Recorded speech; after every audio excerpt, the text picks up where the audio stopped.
네, 시청자 여러분 안녕하십니까? 파이널샷 진행을 맡은 최효은, 신유정입니다. 네, 오늘 우리 증시 양시장 모두 하락세로 현재 거래가 되고 있습니다. 특히나 오늘 코스닥 지수는 거의 2% 가깝게 하락세 나타내고 있는데 시가총액에서 아주 큰 부분을 차지하고 있는 HLB가 하한가를 기록하면서 전체 투자 심리를 끌어내리고 있습니다. 네, 간밤에 다우지수도 쉬어가는 흐름을 보였는데 오늘 양시장도 이렇게 쉬어가고 있습니다. 지금 코스피 장 초반에 비해서 낙폭이 더 커진 상황인데 외국인과 기관 투자자의 동반 매도세로 지수의 하방 압력을 좀 가하고 있는 상황입니다. 이렇게 하락하고 있는 상황 안에서 상승하는 업종, 눈에 띄는 섹터가 있습니다. 바로 음식료 업종이 오늘 강력한 상승세를 보이고 있어서 이 부분 잠시 후에 체크해 보도록 하겠습니다. 네, 실적에 따라서 계속해서 움직이고 있습니다. 어제까지 많은 기업들이 실적을 발표를 했습니다. 거의 대부분의 기업들이 실적을 발표를 했는데 삼양식품 같은 경우는 오늘 상한가 기록을 했고요. 반면에 농심 같은 경우에는 오늘 현재 하락세 나타내고 있습니다. 그리고 오늘 사실 어떻게 보면 시장에서 가장 투자 심리에 찬물을 끼얹은 HLB 관련 이슈부터 먼저 만나보고 가도록 하겠습니다. HLB 오늘 한가 기록을 했습니다. HLB 글로벌, HLB 제약 그리고 HLB 생명과학까지 오늘 일제 한가를 기록을 했는데 사실 어제 주가 보셨던 분들이라면 오늘 시장의 주가 보고 깜짝 놀라셨을 것 같습니다. 어제 HLB가 장중에는 10만 원대를 넘어서기도 했습니다. 그리고 지난 3월에 12만 9,900원대까지 올라가면서 거의 13만 원대까지 진입을 했었는데 오늘 시장 보시다시피 한가 기록을 했고요. 그대로 한가에 가격 묶여 있습니다. 현재 구간에서 67,100원대의 가격이 묶여 있는데요. HLB의 리보세라닙과 칼렐리 주마비 이 FDA로부터 보안 요구서 서한을 받았다라는 소식 때문에 오늘 시장 HLB 한가 기록을 했습니다. 사실 1월부터 3월까지 HLB 간암 치료제 FDA 승인에 대한 기대감 계속해서 나왔습니다. 그리고 실제로 진양군 회장이 우리는 자신이 있다라는 의견을 계속해서 피력하면서 HLB 주가가 끊임없이 올라왔는데요. 그렇다면 세부적인 내용 조금 더 자세하게 살펴보고 가실까요? 이 리보세라닙이라는 것은요, HLB의 글로벌 특허권을 보유한 표적 항암제입니다. 이 암이 성장하기 위해서는 산소와 영양소가 필요한데 이것을 공급을 차단해서 암을 사멸시키는 그러한 치료제라고 합니다. 이번에 이 표적 항암제인 리보세라닙과 병용요법인 칼렐리 주마비 조합하는 것은 처음이라고 하는데요. 말 그대로 첫사례입니다. 그런데 진양곤 회장이 이 HLB가 FDA로부터 승인이 불발된 이후에 직접 유튜브를 통해서 관련된 입장을 밝혔습니다. 리보세라닙은 문제가 없다라는 스탠스를 아주 정확하게 밝혔습니다. 다만 중국의 항서제약의 칼렐리 주맙과 관련된 답변이 충분치 않았던 것으로 보인다라고 추정을 했는데요. 화학과 제조, 품질 관리 실사 과정에서 이미 항서제약은 지적을 받은 바 있는데 이 지적받을 문제 해결이 충분치 않았던 것으로 추정된다라고 진양곤 회장이 직접 밝혔습니다. 칼렐리 주맙의 문제 수정을 보완한 후에 다시 승인될 것으로 전망된다라고 진양곤 회장이 밝혔는데 다만 투자 심리는 그대로 꺾였습니다. 한가 그대로 묶여 있는 상황이고요. 다만 우리가 제약바이오를 볼 때 HLB 이슈만을 가지고 보실 수는 없을 것 같습니다. 긍정적인 이슈도 있는데 오늘 긍정적인 이슈도 함께 만나보고 가시죠.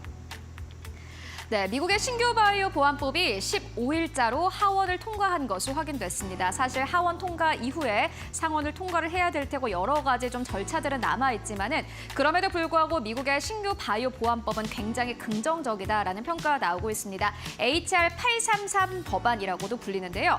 중국의 특정 바이오 기업들과 계약, 대출 제공을 금지하는 법안을 의미를 합니다. 여기에서 말하는 중국의 특정 바이오 기업들이라는 것은요. 우시에텍 그리고 우시바이오로직스 등과 같은 기업들인데 특히나 우시바이오로직스의 빈자리를 삼성바이오로직스가 채워줄 수 있다는 기대감 나오고 있습니다. 사실 이 법안이 통과되느냐 그 여부가 가장 중요할 텐데 지금까지 시장에서는 글쎄 통과될 수 있을까 하는 의문을 가졌습니다. 중국의 CDMO가 다른 생산처로 전환하는 데 최대 8년이 걸리기 때문에 사실 암 환자들의 이 생명을 위협하기 때문에 이러한 법안 통과가 사실 쉽지는 않을 것이다라는 전망 나왔습니다. 그런데 미국 정부 측에서 법안에 대한 의지를 보이고 있다라는 증권사의 코멘트 이어지고 있습니다. 한국증권사뿐만이 아니라 JP모건, TD 코엔 등 측에서는 법안에 대한 미국 정부의 의지가 보인다라는 의견을 냈고요. 이에 이에 따라서 한국증권사에게서는 국내 CDMO 업체들에게 사실상 중장기적인 관점의 수혜가 될 수 있다라는 전망을 내놓고 있습니다. 그 가운데서 가장 크게 수혜를 볼 기업은 삼성바이오로직스로 현재 추정이 되고 있는데요. 물론 삼성바이오로직스 같은 경우에 현재 CDO 비율이 5.5%밖에 되지 않지만은 앞으로 10년간 이 비율이 더 늘어날 것이다라는 기대감 나오고 있습니다. 바이오 기업들 조금 더 긴 호흡으로 보셔야 될 이슈일 것 같고요. 그리고 짧은 호흡으로도 또 한 가지 이벤트 있습니다. 바로 아스코인데 미국의 세계의 3대 암학회로는 AACR, 그리고 에스모, 그리고 아스코가 있습니다. 그리고 5월 31일부터 6월 4일까지 미국 시카고에서 이 아스코가 개최가 됩니다. 개발 단계에 있는 파이프라인 계약 체결이나 기술 이전과 관련된 빅딜 성사 가능성이 사실 한국 기업들에게는 포인트가 될 것이다라는 전망 나오고 있습니다. 이번 아스코의 주제는요, 환자와의 파트너십이라고 합니다. 그와 관련된 기업들 여럿 있는데 일단 시장에서 가장 주목하고 있는 기업은 유한양행, 미가켄바이오, 그리고 HLB입니다. 물론 HLB가 FDA로부터 간암 치료제에 대한 승인이 불발되긴 했지만 이번 아스코에서 칼렐리주맙과 리보세라닙의 1차 치료와 관련된 결과를 발표할 예정이라고 합니다. 그렇게 되면 투자 심리는 다시 한번 반전될 수 있다는 부분을 확인해 보시면 좋을 것 같고요.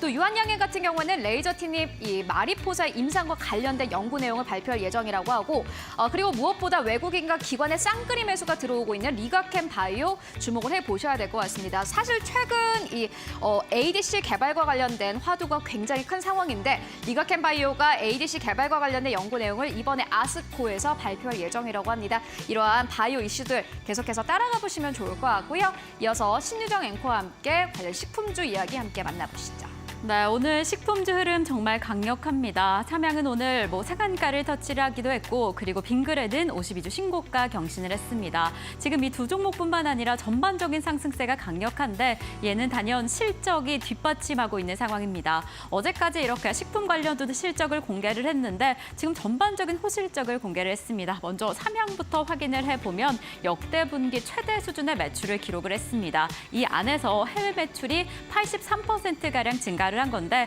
이 삼양에서도 확인을 할 수 있다시피 글로벌 시장 인기에 힘을 입어서 그리고 최근에 올라가고 있는 외식 물가 상승 때문에 이 집밥 수요가 증가하게 되면서 전반적인 가공식품, 식품 관련주들이 상승을 한 겁니다.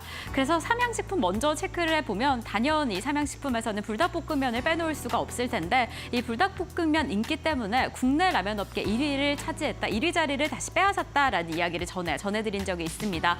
하지만 지금 삼양식품이 단순히 국내 식품뿐만 아니라 글로벌 라면 시장 안에서 점유율을 정말 빠른 속도로 엄청난 비중으로 확대시키고 있는 상황입니다. 지금 미국과 중국의 주요 유통 채널을 좀 차지하고 있는 상황 속에서 중국과 미국뿐만 아니라 유럽과 중동 수출 지역까지 점차 강력하게 확대를 하고 있는 상황입니다. 이렇게 불닭볶음면을 필두로 K라면의 인기가 증가하고 있고 K라면의 인기가 식품주 전반적인 흐름을 특히나 수출 쪽 측면에서 좀 증가시키고 있는, 확대시키고 있는 상황입니다. 그래서 다른 기업들도 호실적 보이고 있습니다. CJ제일제당 같은 경우에는 영업이익이 전년 대비 77.5% 증가했다라고 합니다. 지금 글로벌 성과도 상당히 뛰어나고 있고 비용 절감 측면에서 노력을 하는 부분이 성과로 보여지면서 호실적 기록을 했고요. 대상 역시나 영업이익 91.5% 증가했습니다. 그 상승폭, 성장세가 상당한 상황인데 K푸드 인기에 힘입어서 지금 롯데웰푸드, 동원 F&B, 그리고 오뚜기, 오리온까지 영업이익이 모두 증가한 상황 확인됐습니다. 이러한 호실적 덕분에 오늘 식품주 흐름이 좋습니다. 네, 그래서 단연 이 K푸드의 인기 불닭볶음면에서 라면에서 시작이 되었는데 다음 도표로 한번 확인을 해보겠습니다. 라면 관련된 종목들뿐만 아니라 지금 전반적인 식품주들 흐름이 좋습니다. 특히나 해외 비중이 높고 성장 가능성이 높은 기업 주가의 상승세가 계속해서 이어지고 있는데 이 안에서 주목하셔야 할 부분은 외국인의 유입, 외국인의 시가총액 비중이 상당히 상승하고 있다 하는 부분입니다. 그래서 이렇게 해외 부분에서도 실적이 상승하고 있고 외국인 투자자의 수입이 또 유급이 계속해서 이어지면서 앞으로의 성장세 계속 이어지지 않을까라는 긍정적인 전망이 이어지고 있습니다. 그런데 아무래도 2분기 그리고 하반기를 고민해 볼 때 이 원자재 가격에 대한 상승 부분은 우려감을 좀 빼놓을 수가 없습니다. 당장 라면 섹터는 그 원자재 부분이 크게 오르지 않을 것이다라는 이야기가 나오고는 있지만 그래도 역시나 이 하반기에 라니뇨의 영향으로 이 식물 가격이 제품 가격이 좀 오르지 않을까라는 우려감이 있고 최근에 운임 가격이 계속해서 상승하고 있으면서 이 수출에 좀 크게 의존을 하는 섹터에서는 조금 식품 가격 상승을 인상하게 되지 않을까라는 우려감이 있습니다. 그리고 뭐 최근에 단연 가장 큰 화두로 꼽히고 있는 건 코코아 가격의 상승이죠. 롯데 웰푸드에서 먼저 이 12%가량의 식품 가격 인상을 하겠다라고 밝힌 상황인 만큼 단순히 이 초콜릿의 가격 인상뿐만 아니라 전반적인 물가 상승을 우려하던 상황이었는데 최근에 이 기후플레이션의 이슈로 국제 올리브 가격이 먼저 인상이 됐습니다. 1년 새 40% 넘게 상승이 되면서 최근에는 이 국내 식품업계에서 올리브유 가격을 평균 30% 이상 상승을 했고 기름을 사용하는 식품들 가격들도 좀 크게 올랐습니다. 그리고 이 좀 체감 물가로 빨리 다가올 수 있는 이 치킨 가격도 오를 수 있다라는 위험까지 더해진 상황이어서 이러한 가격의 인상이 우리 물가에 어떠한 영향을 미치게 될지 좀 우려가 되는 부분이긴 합니다. 하지만 정부에서는 이 물가 안정을 위해서 지금 이 가격 변화를 탄력적으로 반영해달라, 좀 물가 안정을 협조해달라라는 요청을 한 상황인데 그래도 지금 좀 강력하게 기후변화가 커지고 있는 상황이어서 이러한 상황, 식품업계에서 어떻게 소화가 하게 될지 그리고 오늘 시장 안에서 어떻게 계속 이어지게 될지 체크해 보시면 좋을 것 같습니다. 네, 불닭볶음면의 사실 위험이 정말 대단한 것 같습니다. 그 안에 스프를 만드는 S&D와 같은 기업들 오늘 시장에서 아주 큰 폭의 상승을 나타내고 있고요. 또 커피 원두 가격도 오르면서 관련된 한국 맥널티와 같은 이 주가의 흐름도 굉장히 좋습니다. 이러한 부분들 계속해서 따라가 보시면 좋을 것 같습니다. 네, 그럼 오늘의 파이널샷 출발하겠습니다.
네, 오늘 시장 마감 상황 함께 전략 세워보고 가도록 하겠습니다.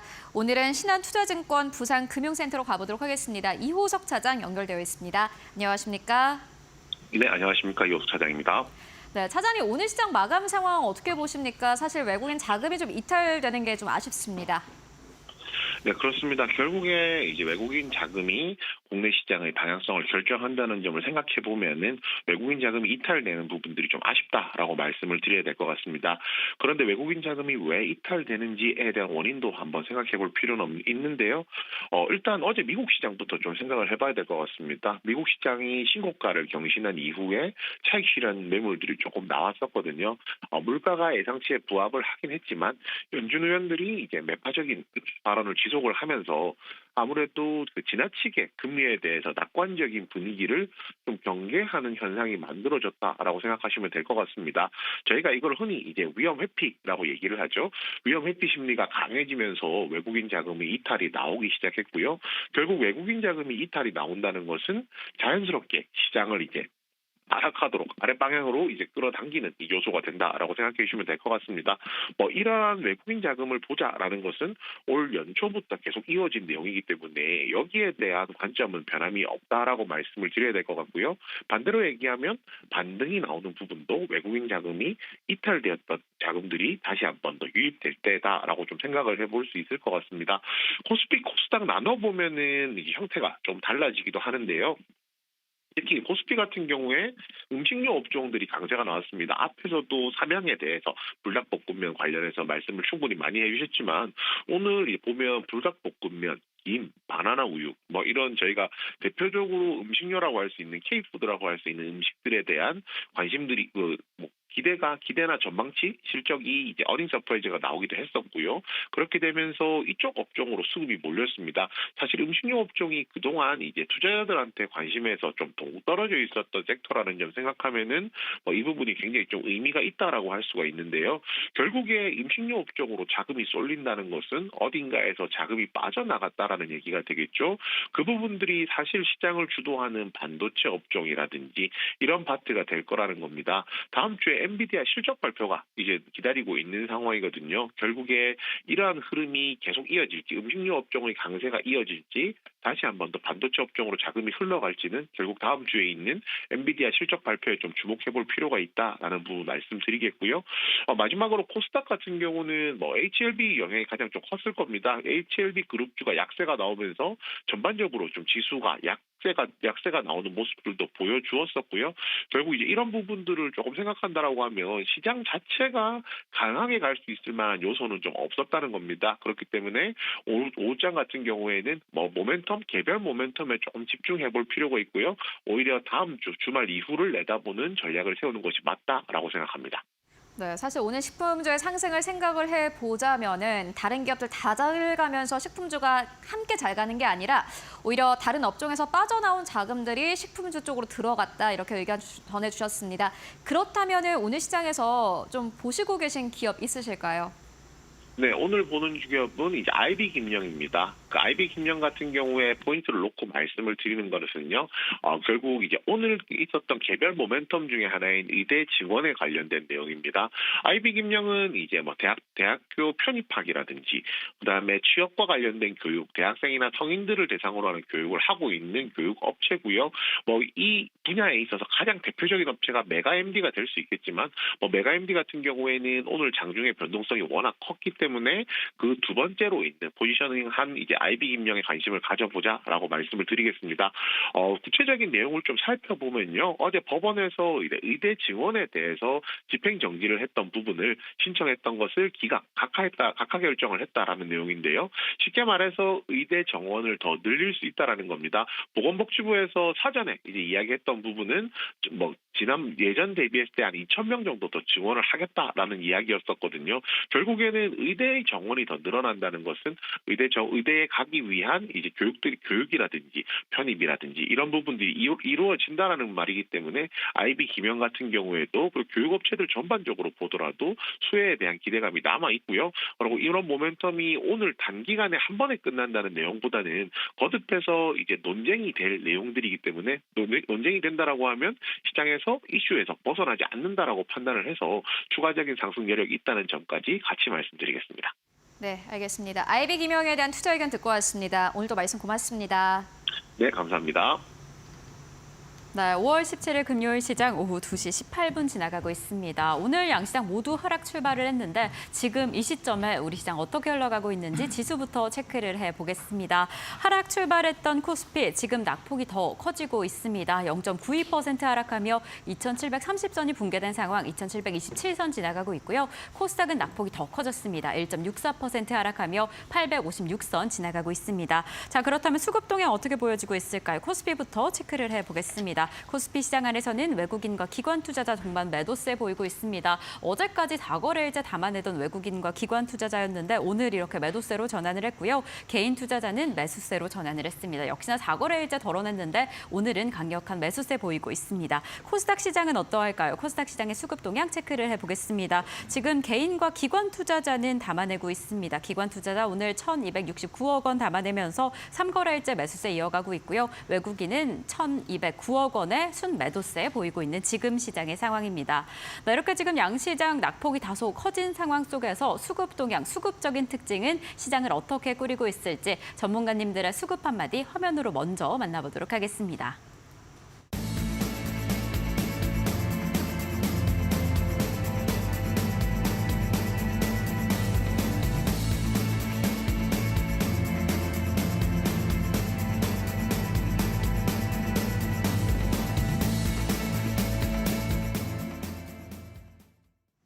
자, 지금 우리 시장은 어떠한 수급적인 특징 보이고 있을까요? 두 분의 전문가님과 함께 이야기 나눠보도록 하겠습니다. 위즈웨이브의 이권희 대표님, 헤르메스 스탁의 김시은 팀장님 나와주셨습니다. 두 분 어서 오세요. 네, 안녕하세요. 안녕하세요.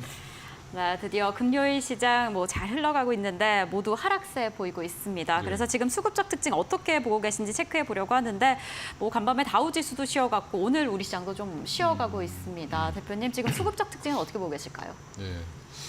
미국은 조금 쉬는데 우리는 쉴 때 좀 많이 쉬죠. 쉬네요. 예. 올라간 것도 없는데. 그래서 일단 전고점을 한번 트라이 하다가 실패를 했는데 지금 상황을 보시면 우리나라 이제 요즘에 재미없다라고 계속 이제 생각하시는 분들이 많으실 겁니다. 그게 이유가 뭐냐면 사실은 5월 9일부터 지금까지 거래일이 이제 6거래일째인데 네. 6거래일째 내내 음봉입니다. 코스피 지수가. 그 네. 얘기는 무슨 말이냐면 시작 때는 좀 희망 있게 출발하다가 꼭 끝에는 안 좋았다 뭐 이런 건데 지금 계속 그런 안 좋은 흐름을 좀 이어가고 있고요. 그만큼 고점에 대한 부담감을 좀 여전히 느끼고 있고 외국인들이 제가 볼 때는 선물로 좀 조절을 하는 모습을 좀 보여주고 있어서 그 와중에 그러면 실적 시즌이었기 때문에 실적이 발표돼서 호실적이 나오는 오늘은 이제 삼양식품이 가장 대표적인 종목이죠. 그냥 살 기회 안 주고 바로 상한가로 그냥 가버린 그런 모습을 보였고요. 그 외에 이제 또 거꾸로 개별 이슈였던 HLB의 이슈가 안 좋게 끝나면서 HLB 그룹 전체가 다 한가가 가는 그런 모습이 나왔습니다. 그래서 아주 기이한 모습들이 나오고 있는데 이런 부분들이 또 오히려 그럼 바이오의 심리를 약하게 할 거냐라고 했더니 또 다른 바이오주들은 또 올라갑니다. 예, 이러면서 지금 생각보다 지금 시장은 좀 개별적으로 움직이고 있다. 이렇게 보시면 될 것 같습니다. 네, 이렇게 개별적으로 흘러가고 있다. 정말 다우지수는 조금 쉬어갔는데 우리 시장은 좀 크게 쉬어가고 있습니다. 고점을 돌파하려는 시도를 계속해서 했는데 이 부분 실패를 하면서 음봉 오늘도 이어지고 있는데 오후장에서 좀 유독 힘을 내지 못하는 것 같습니다. 양시장 모두 낙폭을 좀 키운 상황. 이 안에서 이 개별주 중심으로 흘러가고 있으니까 어떤 종목이 더 집중하시면 좋을지 잠시 후에 특징주는 체크해 보도록 하겠고요. 그럼 팀장님께도 지금 수급 상황 좀 체크를 해보겠습니다. 대표님께서 이야기해 주시기도 했고 제가 방송 전에도 음식료 업종에 대해서 질문을 했는데 정말 일부 업종들, 일부 종목은 강력하게 흘러가는 이 개별 종목, 개별 장세가 지금 보여지고 있습니다. 지금 수급은 좀 어떻게 받침되고 있을까요? 사실 수급적인 측면도 네. 그렇게까지 긍정적이진 않다라고 보시면 네. 좋을 것 같은데 그동안 이제 우리의 키플레이였던 외국인이 어제는 또 들어왔더니 오늘은 다시 또 뱉어내고 있는 상황들. 선물 같은 경우에 도와주지 않게 되면서 좀 낙폭이 과하게 나와주고 있는 상황이라고 보시면 좋을 것 같은데 결국 현재 지금 시장이 우리나라도 그렇고 미국 증시도 그렇고 금리 인하를 전제로 움직이는 시장입니다. 그런데 미국 쪽에서 매파적인 발언도 있고 국채금리도 다시 한번 올라가게 되면서 환율도 다시 한번 살짝 올라가게 됐죠. 이런 부분들도 어느 정도 영향이 있다라고 보시면 좋을 것 같은데 이 부분 같은 경우도 다음 주에 회의록이 어떻게 되는지에 따라서 좀 추가적인 변동의 가능성이 놓여져 있다라고 보시면 좋을 것 같습니다. 수급적인 측면은 이렇게 보시면 좋을 것 같고 다소 수급적인 측면 굉장히 제한적이고 거래대금 보시면 오늘 굉장히 안 터지고 있어요. 이번 주 초반까지만 하더라도 슬슬 거래대금이 다시 한번 돌아오려는 모습이 나와줬었는데 오늘 재미없다 보니까 거래대금 코스피 약 8조 그리고 코스닥 같은 경우에도 7조 정도 굉장히 약하게 나와 있습니다. 그만큼 현재 시장을 관망하려는 흐름이 굉장히 강하게 나와 있고 아무래도 주말이 끼어 있다 보니까 금요일 같은 시장은 오후장에서 힘을 내기가 어려워요. 아무래도 주말에서 어떤 이슈가 터져 나올지 모르는 장세이기도 하고 현재 주도주가 끌고 가는 장세가 아니라 하나의 이슈에 의해서 섹터 전반이 움직이는 트레이딩의 장세이다 보니까 이런 부분들 같은 경우에도 우리가 조금 더 염두를 해볼 필요가 있다. 그로 인해서 현재 시장 같은 경우에는 HLB라든지 개별적인 악재에 의해서 주가가 굉장히 투심이 악화가 되어 부분들이 있다 보니까 좀 종목 장세가 끝나기 위해선 엔비디아 실적이 굉장히 잘 나와야 할 필요가 있다라는 점을 한번 상기를 해보면서 그 전까지는 트레이딩의 장세, 특히 이슈에 의해서 움직이는 개별 종목 장세로 대응해 보시면 좋을 것 같습니다. 네, 오늘 시장 안에서 일부 이슈가 이끄는 일부 종목들의 장세는 정말 강력한데 수급은 오늘 시장의 전반적인 흐름처럼 좀 시원하지 못하게 흘러가고 있습니다. 관망세 장세도 보이고 있는데 우선은 다음 주 엔비디아 실적 어떻게 나오게 될지 그 부분도 체크해 보시는 게 좋을 것 같습니다. 어떤 종목 집중하면 좋을지 잠시 후에 특징주에서 확인을 해보도록 하고요. 그럼 우선 최효은 앵커와 함께 지금 기관과 외국인의 수급적 특징을 보이는 종목들 만나보도록 하겠습니다. 네, 오늘 시장에서 외국인들이 먼저 담는 종목부터 살펴보고 가도록 하겠습니다. 오늘 시장 SK 하이닉스 이 외국인 투자자들은 담고 있습니다. 엔비디아 다음 주에 실적 발표 앞두고 있습니다. 사실 실적 발표를 앞두고도 외국인 투자자들은 SK 하이닉스 오히려 담고 있는 모습 확인되고 있고요. 현대차와 기아도 담고 있습니다. 그리고 네 번째로는 SK 스퀘어, 그리고 다섯 번째로는 두산 에너빌리티 올라와 있습니다. 매도하는 기업들 살펴봤더니 오늘 시장 삼성전자, HT 현대중공업, 대한전선, 그리고 이수페타시스, 한미반도체 올라와 있습니다. 일단 각각의 성격이 좀 다른 기업들을 현재 매수하고 있는 것으로 확인되고 있고요. 그렇다면 코스닥 안에서의 흐름은 어떨까요? 함께 만나보시죠. 네, 오늘 코스닥 안에서는 알테오젠을 가장 많이 담고 있습니다. 두 번째로는 엔캠, 그리고 세 번째로는 삼천당 제약, 그리고 네 번째로는 오스코텍, 다섯 번째로는 에브리봇 올라와 있고요. 그리고 오늘 첫 번째로 매도하는 기업은 HPSP입니다. YC도 두 번째로 현재 올라와 있고 세 번째로는 민호공업 올라와 있습니다. 그리고 네 번째로는 에코프로, 다섯 번째로는 VT 올라와 있는데 최근에 연속성을 보여주지는 못하고 있습니다. 그렇다면 코스피 안에서의 기관 투자자 수급은 어떨까요? 함께 만나보시죠. 네, 오늘 기관 투자자들은 효성중공업을 가장 많이 매수하고 있는 것으로 확인되고 있고요. 두 번째로는 빙글에 올라와 있습니다. 그리고 세 번째로는 하나 에어로스페이스 올라와 있고요. 네 번째로는 에코프로 머티, 그리고 다섯 번째로는 CJ 시푸드 올라와 있습니다. 오늘 그리고 매도하는 기업들 살펴봤더니 삼성전자 가장 많이 매도하고 있고 두 번째로는 삼양식품 눈에 띕니다. 그리고 세 번째로는 포스코 퓨처엠, 네 번째로는 포스코 홀딩스, 그리고 다섯 번째로는 네이버 현재 매도하고 있고요. 코스닥 안에서의 수급 흐름도 함께 만나보시죠. 네, 오늘 코스닥 안에서는 삼천당 제약을 가장 많이 매수하고 있는 것으로 확인되고 있습니다. 두 번째로는 테크윈, 그리고 세 번째로는 에코프로 BM, 네 번째로는 HPSP, 다섯 번째로는 펄어비스 올라와 있는데 오늘 시장 기관 투자자와 외국인 투자자들의 코스닥 안에서의 수급 흐름은 완전히 다른 흐름 보여주고 있고요. 매도하는 기업들 살펴봤더니 ICTK 오늘 가장 첫 번째로 올라와 있습니다. 두 번째로는 알테오젠이고요. 세 번째로는 솔브레인 홀딩스, 네 번째로는 토마토 시스템, 그리고 다섯 번째로는 J2K 바이오 올라와 있습니다. 지금까지 수급 상황 함께 살펴보고 왔습니다. 네, 이렇게 외국인과 기관의 수급적 특징을 보이는 종목들 체크를 해봤습니다. 그렇다면 두 전문가님들께서 꼽고 계시는 수급 특징주는 어떻게 될까요? 화면으로 먼저 확인해 보겠습니다. 이건희 대표님께서는 알테오젠 그리고 인글루드 앱을 오늘의 특징주로 잡아주셨고 김신 팀장님께서는 효성중공업 그리고 CJ 시푸드를 가져와 주셨습니다. 자, 알테오젠부터 출발을 해보겠습니다. 어떠한 수급적 특징으로 움직이고 있는지 알테오젠 지금 제약 바이오주 안에서 시총 10조 원을 앞둔 흐름 보이고 있습니다. 지금 최근에 외국인 투자자 수급이 상당히 좋았는데 기관 투자자의 힘까지 더해지고 있네요. 어떻게 보고 계실까요? 10조 원 지금 돌파했고요. 네, 돌파했나요? 네, 방금 돌파한 것 같습니다. 네. 일단 10조 원을 회복을 한 거죠. 이제 10조 원 돌파는 3월 달에 이미 했던 부분인데 이제 그때 이제 2대 주주죠. 2대 주주인 이제 부인, 지금 대표이사님의 부인이죠. 경영 같이 참여하시다가 물러나신 분인데 그분의 지분을 일부 블록 딜이 나오면서 주가가 그 뒤로 좀 횡보를 했죠. 빠지면서. 여전히 근데 키트루다 관련돼서 로열티가 이제 만족할 수준까지 계속 받을 수 있다라는 그런 가능성이 좀 나왔고요. 2044년까지 수령이 가능하다라고 지금 얘기가 지금 되고 있고요. 이게 지금 뭐 누가 추측해서 얘기한 게 아니라 알테오젠이 기업 간담회를 했습니다. 야야를 했고요. 거기에서 이제 특허도 키트루다 특허 같은 경우도 2030년은 돼야지 만료가 되기 때문에 SC 관련돼서 제형 변경 관련돼서도 지금 기술 수출한 이 내용도 결국엔 70에서 80% 수준까지 다 전환이 될 거다. 그러면 매출이 더 50% 정도로 예상했던 시장보다는 더 커진다는 거죠. 그러니까 앞으로 워크 관련돼서 독점 계약에 따른 여러 이제 현금 흐름은 2030년까지는 충분히 좋을 수 있고 2044년까지도 수령할 수 있다라고 지금 보고 있는 거고요. 또 하나가 이제 추가 계약인데 ADC 약들에 대한 S제형 이슈가 있는데 그거 지금 계약 조건, 에로 관련돼서 기술 수출 관련돼서 계약 조건이 마무리 단계라고 지금 얘기를 하고 있습니다. 이걸 회사에서 공식적으로 얘기를 했다는 거는 최근에 일본어를 잘하는 직원을 또 뽑았더라고요. 예, 그 얘기는 일본 기업과 하겠다라는 얘기죠. 그 얘기가 지금 나오고 있어서 이 부분도 확인을 해줬다라는 부분에서 시장이 좀 긍정적으로 보고 있고요. 그래서 오늘 외국인들이 좀 많이 담는 모습을 보여주고 있습니다. 외국인들 지분율이 보유율이 한 10% 이상까지 11%까지 올라갔었는데 최근에 그 밑으로 떨어졌다 다시 10% 이상으로 올라오고 있는 중이고요.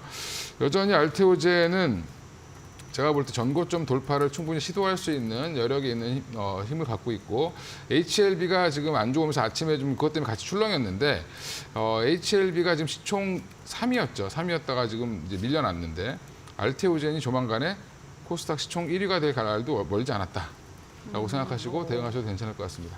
네, 지금 알테오젠 시총 10조 원에 다시금 진입을 했고 외국인의 시총 비중도 점차 다시 좀 회복이 되는 상황이어서 앞으로의 전망도 좀 긍정적이다라고 이야기를 해주셨습니다. 이 종목 수급적인 부분까지 함께 체크해 보시면 좋을 것 같습니다. 자, 그럼 김시은 팀장님의 첫 번째 종목 바로 효성중공업입니다. 저희가 이 종목 수급 측면에서도 특징이 있다라고 살펴보려고 했는데 오늘 좀 이슈가 있었습니다. 전력기기 부분에서 인적 분할하겠다라는 보도가 나왔는데 바로 공시로 사실 무근이다라는 이야기가 나왔습니다. 이 이슈 어떻게 보고 계실까요? 일단 오늘 장중 네. 최고의 변동성을 보인 종목 중 하나가 그쵸, 아닐까. 네. 오늘 5%에서 시작했다가 상한가 찍고 공시로 정정 보도 나오면서 좀 이제 1%까지 빠졌다가 지금은 또 22%까지 올라가는 거의 숫자로 치면은 75% 정도의 변동성을 보였다라고 보시면 좋을 것 같은데 다만 이제 정정 보도가 나왔음에도 불구하고 오히려 매수세가 추가적으로 더 붙었다라는 점, 특히 저가에서 프로그램 매수세가 굉장히 강하게 붙어주면서 저가를 굉장히 바닥권을 튼튼하게 다지면서 올라와주고 있는 모습이 나와주고 있는데 현재 외국인과 기관의 수급도 함께 붙어주고 있는 모습입니다.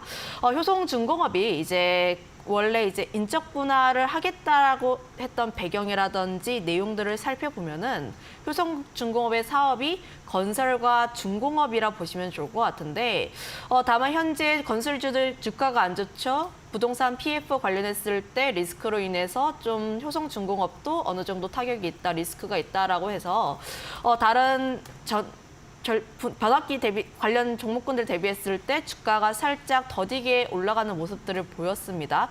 그런데 다시 한번 전력기기와 건설 사업을 분리를 하게 된다면 다시 한번 이제 전력기기 쪽에 대한 밸류를 정당하게 받을 수 있다라는 기대감에 의해서 좀 움직였던 것인데 그럼에도 불구하고 그것을 떼놓고 보더라도 여전히 효성중공업 같은 경우가 LS 일렉트릭이라든지 HD 현대일렉트릭 대비했을 때 주가의 상승폭이 굉장히 더졌다.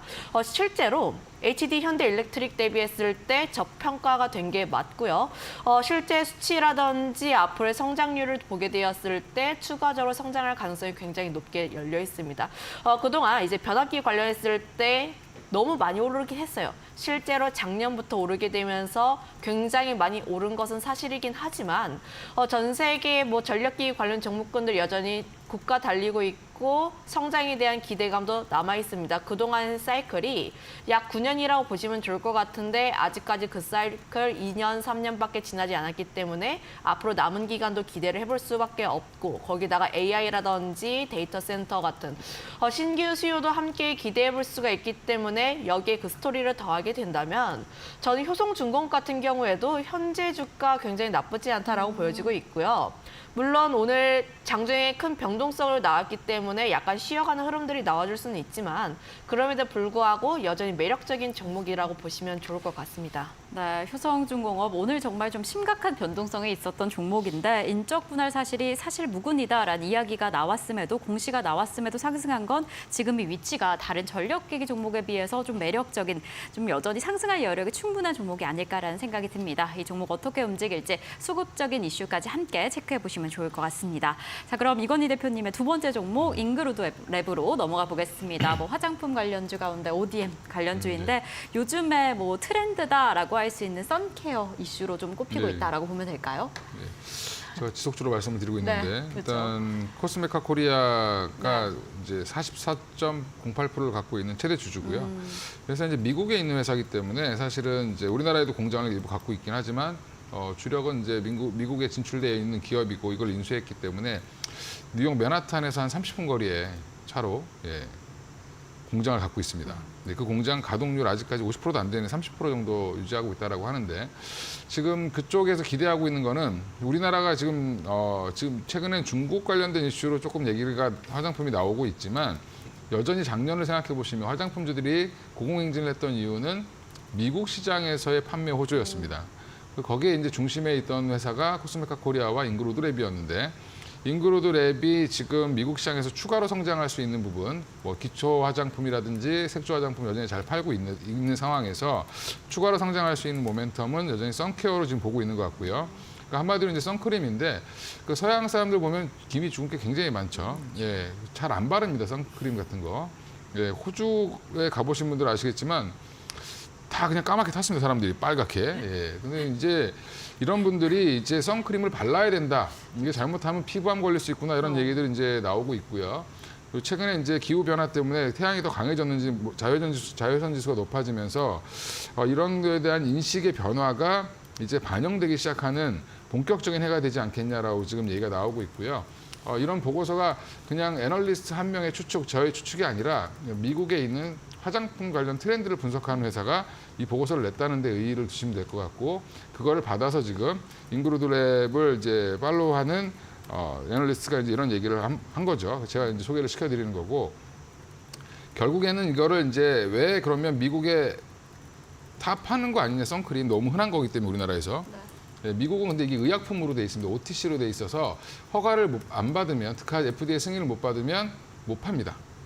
그래서 이제 승인을 받는 이제 라이센스를 갖고 있는 회사가 되게 중요한데, 그 중에 하나가 잉그로드 랩이다. 이미 2019년부터 라이센스를 갖고 있고요. 한 100여 종의 선크림 관련된 제품들에 대한 파일럿이라고 해서 이제 시제품들이 이미 통과가 됐기 때문에 향후 이제 앞으로 미국 시장에 이런 선크림 시장이 커진다라고 하면 혜택을 좀 받을 수 있는 기업이다라고 보시고 접근을 해보셔도 좋을 것 같고요. 오늘 그 리포트도 또 한 번 나온 것 같은데 오늘 상승률 좀 좋은 흐름이지만 여전히 다른 종목에 비해서는 추가 상승 여력이 충분히 있다라고 말씀드리겠습니다.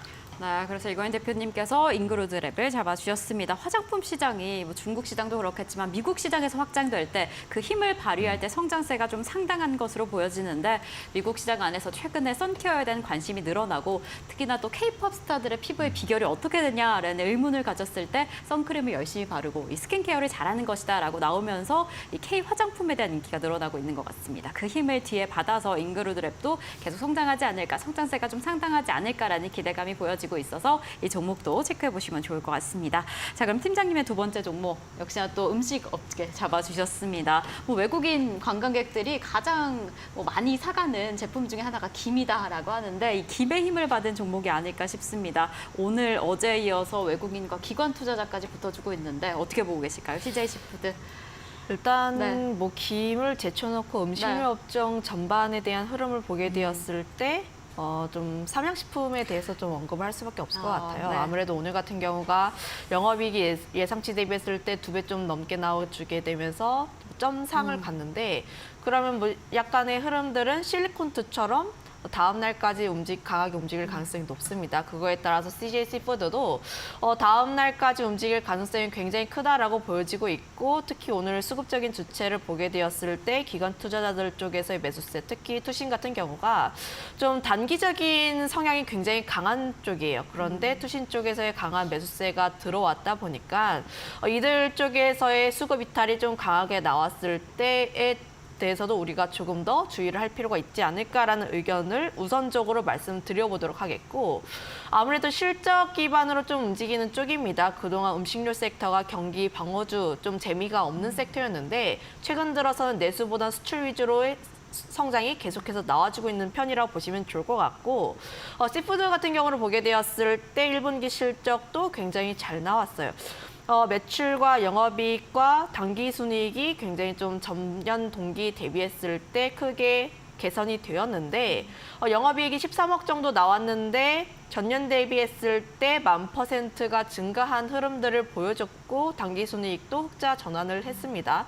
좀 양호한 성적을 보여줬기 때문에 실적 베이스로 좀 관심을 가져볼 만한 상황이라고 보시면 좋을 것 같아요. 다만 이제 그동안 단기간에 음식료 업종이 굉장히 강했던 것이 수급에 대한 부재, 그러니까 주도주 수급에 대한 부재가 뭐 게임이라든지 화장품이라든지 혹은 음식료 업종이라든지 좀 주가 굉장히 낮았었던 종목군들에 대해서 순환매가 계속해서 돌고 있습니다. 물론 삼양식품 같은 종목군은 계속 올라가고 있긴 하지만 그 외에 다른 음식료 업종들이 다시 한번 바닥권에서 올라가고 있는 흐름들을 보여주고 있어서 저는 이것 역시도 단기적인 상승은 가능한 구간이라고 보여지고 있긴 하나 다만 공격적으로 담기 보시기보다는 좀 10% 이내의 이제 트레이딩 장으로 한번 해보시는 게 맞지 않을까라는 의견 드려보도록 하겠고 역시나 음식료 업종 같은 경우도 엔비디아 실적 발표 이후에 좀 변곡점이 나올 수가 있습니다. 이 점까지도 우리가 한번은 주의를 해봐야 하지 않을까라는 의견 드려보도록 할게요. 네, 식품업계가 오늘 뭐 전반적으로 호실적을 기반으로 좋은 흐름, 뭐 상승세 보이고 있는데 특히나 수출 상승, 해외 시장에서 전망은 좀 탄탄한 편입니다. CJ 시푸드 같은 경우도 역시나 좀 기대해 보셔도 좋을 것 같지만 이 종목은 좀 짧은 호흡으로 지켜보시면 어떨까라고 이야기를 해주셨습니다. 자, 그럼 오늘 두 분과도 여기에서 인사드리겠습니다. 오늘도 감사드립니다.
네, 팩트체크 시간으로 이어가 보도록 하겠습니다. 오늘은 이데일리 사회부의 성주원 법조팀장과 함께 이야기 나눠보도록 하겠습니다. 안녕하십니까? 안녕하십니까?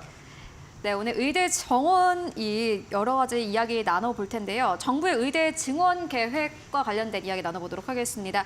의대생 그리고 의대 교수, 전공의 등이 법원에 일단 의대 증원 계획에 대해서 좀 막아달라라고 집행정지 신청을 냈습니다. 법원이 정부의 손을 들어줬는데 이렇게 되면 앞으로 정부의 정책이 조금 더 탄력을 받게 될까요? 네, 아무래도 그렇게 될 가능성이 높아 보이는데요. 어제 이제 많은 분들이 관심을 기울였던 법원의 중요한 결정이 나왔습니다. 서울고법에서 이 정부의 의대 증원 배분 처분에 대해서 집행정지 신청이 있었는데 그 사건 항고심에서 각하 및 기각 결정을 내렸습니다. 의대 교수, 전공의 그리고 의대생들이 이 정부의 의대 증원 계획을 막아달라, 집행 정지를 해달라라고 이제 신청한 사건이었는데 일단은 법원에서 판단한 것은 의대 교수나 전공의들은 이 증언과 관련해서 직접적인 상대방이 아니기 때문에 이 집행정지 신청을 할 자격이 없다라고 해서 각하를 했고요. 다만 의대생에 대해서는 이제 의대생 직접 이제 의사 공부를 하고 있고 앞으로 이제 의사가 될 사람이기 때문에 의대 정원이 늘어나게 되면 이들한테는 뭔가 직접적인 또 손해가 갈 수 있다. 이 사람들한테는 손해가 인정되기 때문에 집행정지 신청을 할 자격은 인정된다라고 이제 법원이 판단하면서도 기각을 했습니다. 그 이유는 이 정부의 의대 증원 계획 자체가 어떤 공공복리를 목적으로 하고 있고 만약에 이 계획이 무산돼 버리면 그 공공복리에 큰 영향을 미칠 우려가 있다는 그런 것을 인정했기 때문에 이제 기각을 한 겁니다. 그래서 법리적으로 봤을 때는 일단은 의대생한테 이 집행정지 신청 자격을 인정했다. 이 자체는 그전 사건과 비교했을 때 첫 이제 사례이기 때문에 상당히 의미가 있는 법리적으로 봤을 때는 의미가 있는 부분이고요. 다만 이제 아직까지 비슷하게 또 다른 의대 교수나 다른 전공의들 또 다른 의대생들이 또 법원에 또 신청한 그런 사건들이 한 6건 정도 있거든요. 네. 그거에 대한 판단이 아직 남아 있는 상황이기도 하고 또 어제 난 판결에 대해서도 또 대법원의 또 재항고를 할 수가 있거든요. 그 판단까지 받아보겠다는 그런 생각이기 때문에 완전히 끝난 결론은 아니지만 일단 지금까지의 어떤 결론들 그리고 어제 법원의 결정들 이런 걸 종합적으로 보면 일단 법원이 더 이상 이제 정부의 의대 증원 계획을 막을 가능성은 없어 보인다. 이렇게 볼 수가 있겠습니다. 알겠습니다. 의대 증원에 대해서 사실상 법원이 이렇게 정부의 손을 들어준 셈인데 이렇게 되면 의대 입시도 역시나 마찬가지로 앞으로 좀 뜨거워질 수밖에 없을 것 같다라는 생각이 듭니다. 네, 그렇습니다. 이제 대학 같은 경우는 아무래도 이제 의대 정원이 늘어나면 좀 더 많은 수입을 올릴 수 그죠. 있기 때문에 대학 입장에서는 의대생 증원을 좀 기다려 왔는데 이 의대 정원 확대에 어떤 걸림돌이 될 만한 그런 부분이 일단은 사라졌기 때문에 네. 이번 달 말까지 내년도 대입 전형과 관련해서 아마 의대 정원 이제 확정하는 그런 절차를 대학들이 밟을 예정이고요. 이렇게 되면 기존의 의대 정원은 1년에 한 3,018명 정도였는데 내년에는 4,487명으로 늘어날 전망입니다. 이렇게 되면 이제 상위권 학생들 중에는 의대 진학을 희망하는 학생들이 늘어날 가능성이 상당히 크죠. 다들 이제 의대를 가고 싶어 하니까. 거기다가 또 반수생들, 재수생들, 또 심지어 직장인들 중에도 나도 다시 공부를 해서 의대를 들어갈까? 그죠. 이렇게 또 고민하시는 분도 많이 늘었다고 해요, 최근에. 그래서 관련해서 교육 관련주들, 뭐 메가 MD나 애니 능률 이런 교육 관련주가 좀 수혜를 받을 수 있다. 뭐 이런 전망도 나오고 있는 상황이고요. 물론 관련 종목들이 지난 3월 이후에는 좀 급락한 걸로 알고 있는데 좀 그렇기 때문에 또 투자에는 좀 유의하셔야 되는 부분도 있는 것 같습니다. 근데 이제 의대 증원 관련해서 뭐 교육 관련주뿐만 아니라 다른 또 뭐 관련된 그런 또 종목들이 있다면서요? 어떤 네. 게 있나요?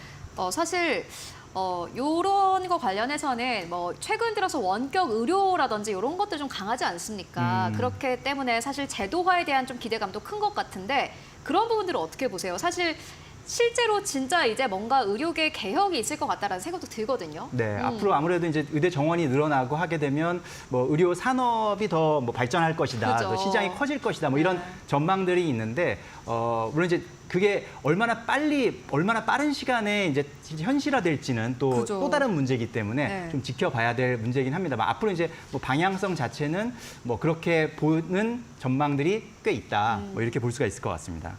네, 알겠습니다. 그렇다면 이게 이제 제도화가 좀 탄력을 받을 수 있을지에 대해서 사실 궁금해하시는 분들도 많을 것 같은데 지금 말씀처럼 사실 테마주 성격으로 좀 많이 움직였거든요.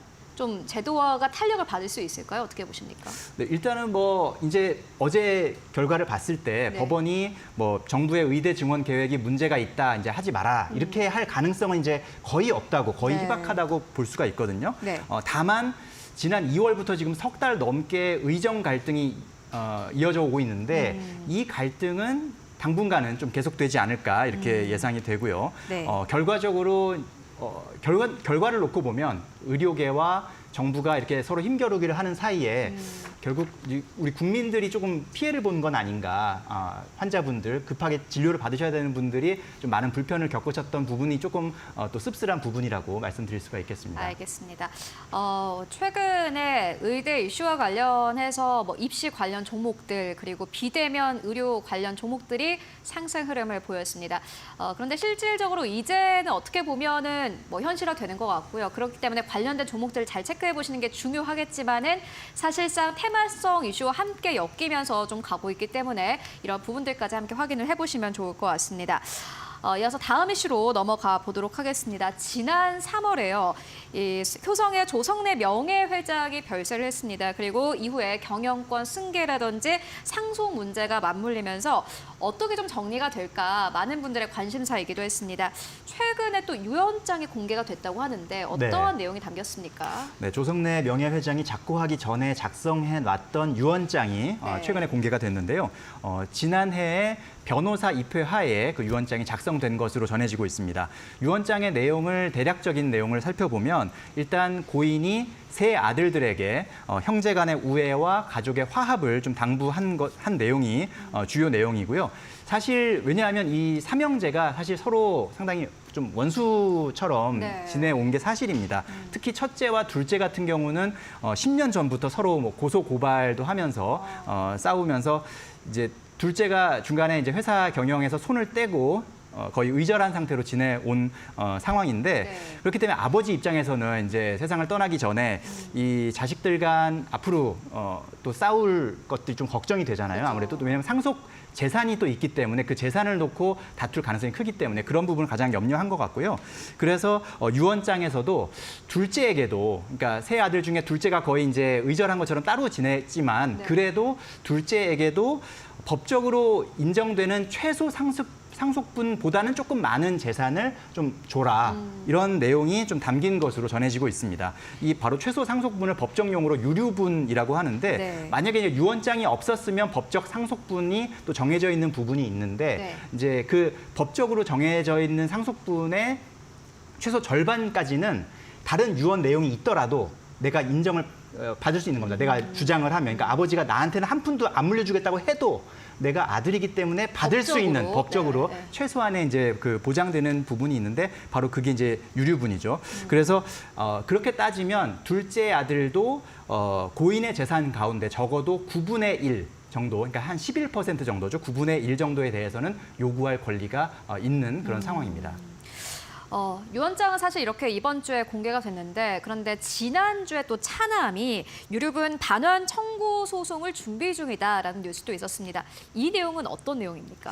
네, 그러니까 이제 고인, 그러니까 아버지가 보유하고 있던 상장사 지분 가치가 한 7천억 원 정도 수준에 달하고 있거든요. 그러니까 상장사 지분만 뭐 다른 뭐 부동산이나 다른 재산도 있겠지만요. 그래서 차남 입장에서 봤을 때는 최소 그 지분만 계산했을 때는 한 뭐 700억이나 800억 정도의 상장사 지분 가치는 내가 이제 최소 주장할 수 있다. 이런 계산이 나오는데 그래서 유류분 반환 청구 소송을 준비했던 것으로 보이고요.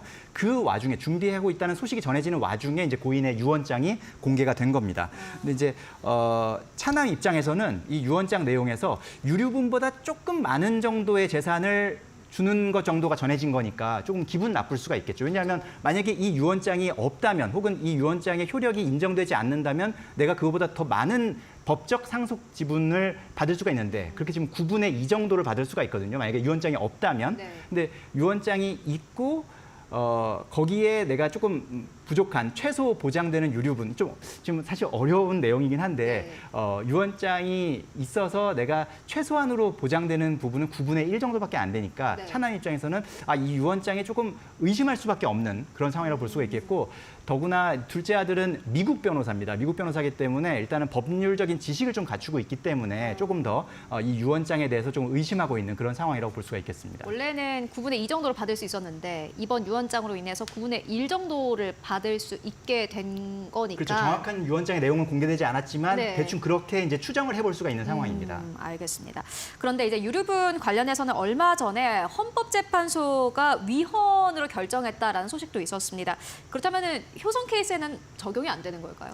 네, 이제 헌법재판소가 지난달에 이제 위헌으로 결정한 부분은 뭐냐면 형제 자매에게는 유류분이 보장되지 않는다. 그러니까 예를 들어서 형이 세상을 떠났을 때 동생한테 자동적으로 이제 보장되는 그걸 말하는 건데 사실 이건 이제 이번 효성 케이스는 아버지가 돌아가시고 자식들한테 이제 주어지는 거기 때문에 헌법재판소의 지난달 그 위헌 케이스에는 적용되지 않고 다만 헌법재판소가 지난달에 그 케이스와 또 하나로 얘기한 게 뭐냐면 고인의 뜻과 무관하게 최소한으로 보장되는 것은 헌법에 어긋난다라고 돼 있어요. 그러니까 요거는 즉각 위헌은 아닌데 어쨌든 법을 고쳐서라도 이거는 바꿔야 된다라고 얘기한 거거든요. 그래서 만약에 22대 국회에서 이 법을 고친 이후에 만약에 이제 이 법적 분쟁이 발생한다면 효성 케이스도 여기에 해당될 수가 있겠죠. 만약에 이제 둘째 아들이 뭐 폐륜이나 어떤 뭐 아버지를 유기했다든지 학대했다든지 이런 게 만약에 인정이 된다면 당연히 이제 상속 그걸 요구할 수 있는 권리가 사라지는 그렇죠. 것이기 때문에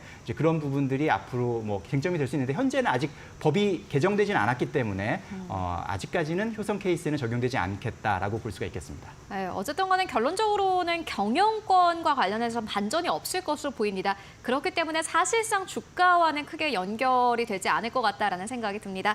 지금까지 성주원 법조팀장과 함께 이야기 나눠봤습니다. 모두 고맙습니다. 고맙습니다.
시장을 움직이는 이슈, 시장이 움직이는 이슈, 마켓 무버입니다. 이 폴더블 시장 지금은 좀 어떤 상황일까요? 최근에 삼성이 폴더블 시장 안에서 좀 더 박차를 가하는 듯한 스탠스를 취하기도 했고 애플의 폴더블 폰이 나오면 어떨까라는 기대감에 관심이 더 쏠리고 있는 상황입니다. 이렇게 좀 관심이 쏠리고 있는 상황은 폴더블 폰 시장이 긍정적이기 때문이 아닐까라는 생각이 드는데요. 우선 이 폴더블 기기 시장의 성장세, 상승세가 좀 상당했습니다. 2020년 당시에 295만 대에 달했는데 전년에는 2023년에는 1,623만 대로 연평균 76%씩 상승하고 있다. 정말 급성장하는 모습을 보여주고 있습니다. 당연히 이러한 성장세는 관심과 그 수요가 함께 움직이고 있다라고 읽혀지기도 하고요.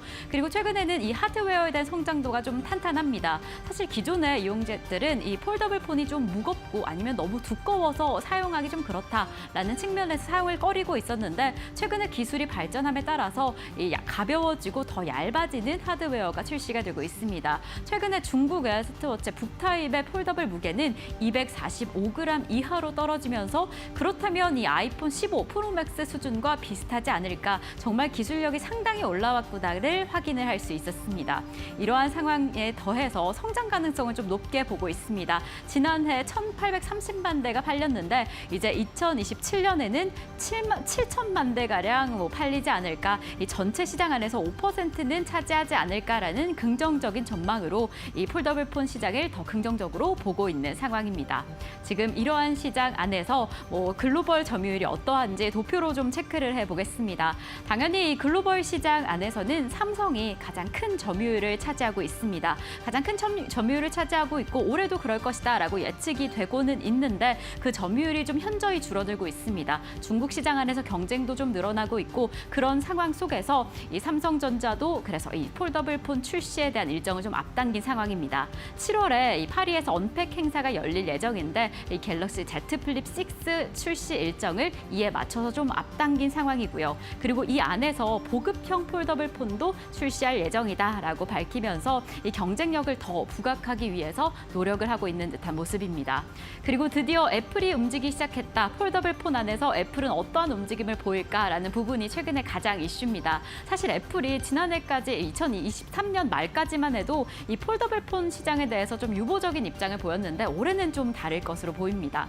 사실 수년간 기술 개발은 계속 해오고 있었는데 이렇게 시장이 전반적으로 우호적으로 바뀌고 이 사용자들이 받아들일 자세가 좀 충분히 되어 있다라고 느낀 탓인지 이 올해쯤에는 좀 제품을 이 아이패드를 먼저 내놓지 않을까라는 움직임이 보입니다. 그래서 아이패드를 올해 먼저 내놓고 이 반응이 괜찮다라고 한다면 2026년부터 2027년부터 폴더블 폰까지 본격화되지 않을까라는 흐름이 좀 기대가 됩니다. 해당 기술 관련해서도 특허를 획득하게 되면서 그래서 이제 더 가까워지지 않을까, 애플의 폴더블 폰 시장 확대가 더 가까워진 건 아닐까라는 기대감이 한껏 올라온 상황입니다. 이런 이슈가 공개됨에 따라서 우리 국내 시장 안에서 움직이고 있는 폴더블 폰 관련주들은 어떻게 될까요? 우선 애플이 이러한 움직임을 공개한 만큼 아이폰 부품 공급 업체가 직후에 좀 급상승하는 흐름을 보였습니다. LG 이노텍부터 ITM 반도체까지 연관돼서 움직이고 있고요. 그리고 플레이트가 같은 이 부품 디스플레이 소재 업체, 힌지라던가 그 유리를 가공하는 업체들이 함께 움직이고 있어서 세경 하이테크, 파이넴텍, KH 바텍 그리고 UTI와 같은 기업들 또 폴더블 시장 안에서 어떠한 영향력을 보이게 될지, 또 이슈가 나올 때마다 이러한 종목들이 어떻게 움직이게 될지 이 부분 체크해 보시면 좋을 것 같습니다. 네, 이어서 오늘 시장에서 움직이고 있는 기업들 함께 주가 하나하나 살펴보도록 하겠습니다. 오늘은 프레스티지 경영전략연구소의 반종미 소장 그리고 온리온 컨설팅의 윤혜림 대표 함께 해보도록 하겠습니다. 안녕하십니까? 네, 오늘도 여러 가지 기업들 함께 살펴보도록 하겠습니다. 사실 이렇게 하락장이 참 반갑지는 않지만 그럼에도 불구하고 사실 하락이 좀 크게 나오는 기업들을 사실 잘 대응을 해야 좀 시장을 잘 대응할 수 있을 것 같다라는 생각이 듭니다. 오늘 가장 첫 번째 만나볼 기업은 큐브엔터인데 오늘 2%의 하락세, 사실 오늘 특징주라고 보여지지는 않거든요. 그런데 이 종목을 가지고 오신 이유가 있으실까요? 예, 앞으로 좀 관심을 가져보실 필요가 있을 네. 것 같습니다. 그래서 큐브엔터의 경우에는 뭐 1분기 때 실적이 굉장히 좀 좋긴 했지만 여러 가지 좀 포인트가 있다 보니까 앞으로 좀 체크를 해보시면 좋지 않을까라는 말씀드립니다.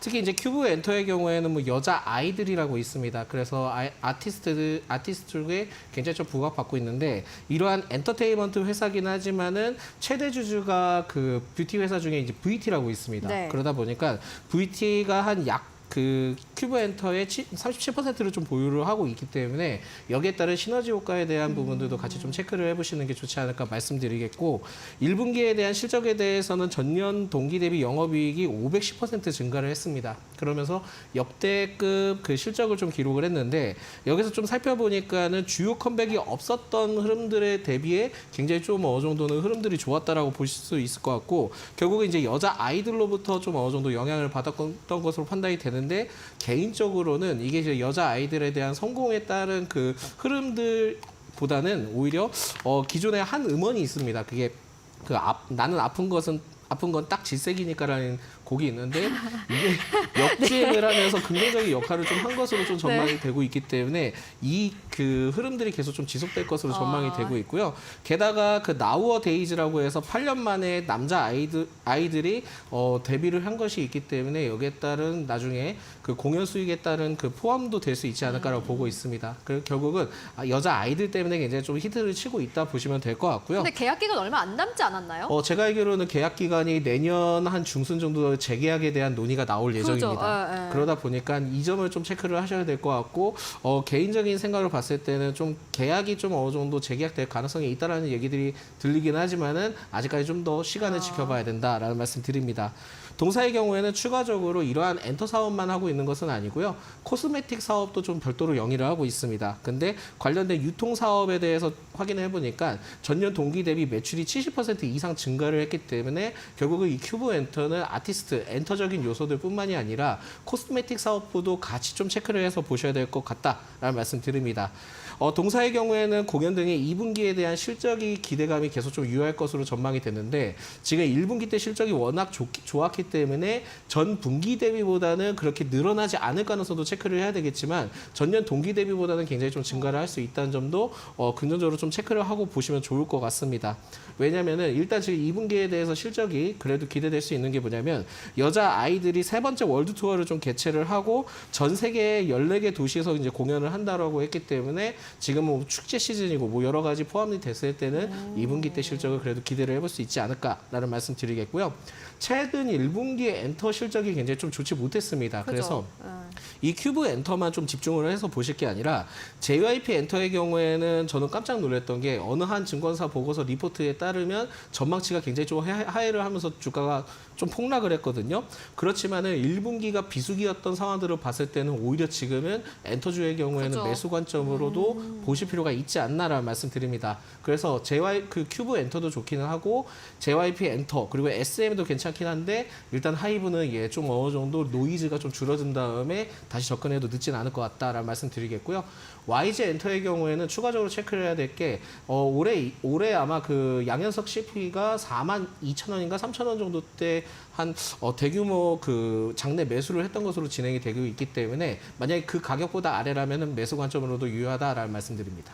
네, 알겠습니다. 최근에 엔터주가 워낙 안 좋았기 때문에 걱정하시는 분들 많으셨을 것 같습니다. 1분기 워낙 비수기인데도 불구하고 사실 저도 놀랐던 게 비수기임에도 불구하고 엔터주들 대체적으로 사실 뭐 절대적인 실적은 안 좋았지만은 그래도 상대적인 실적이 좀 괜찮았다라는 생각이 들고요. 다만 숫자는 잘 나오지 않았기 때문에 주가는 좀 많이 떨어진 상황인데 그 안에서도 큐브 엔터 계속해서 집중해보자라는 의견을 정리를 해보고 가도록 하겠습니다. 이어서 윤혜림 대표님께서 가지고 오신 알테오젠입니다. 역시나 핫한 기업인데 이 기업 어떻게 보고 계실까요?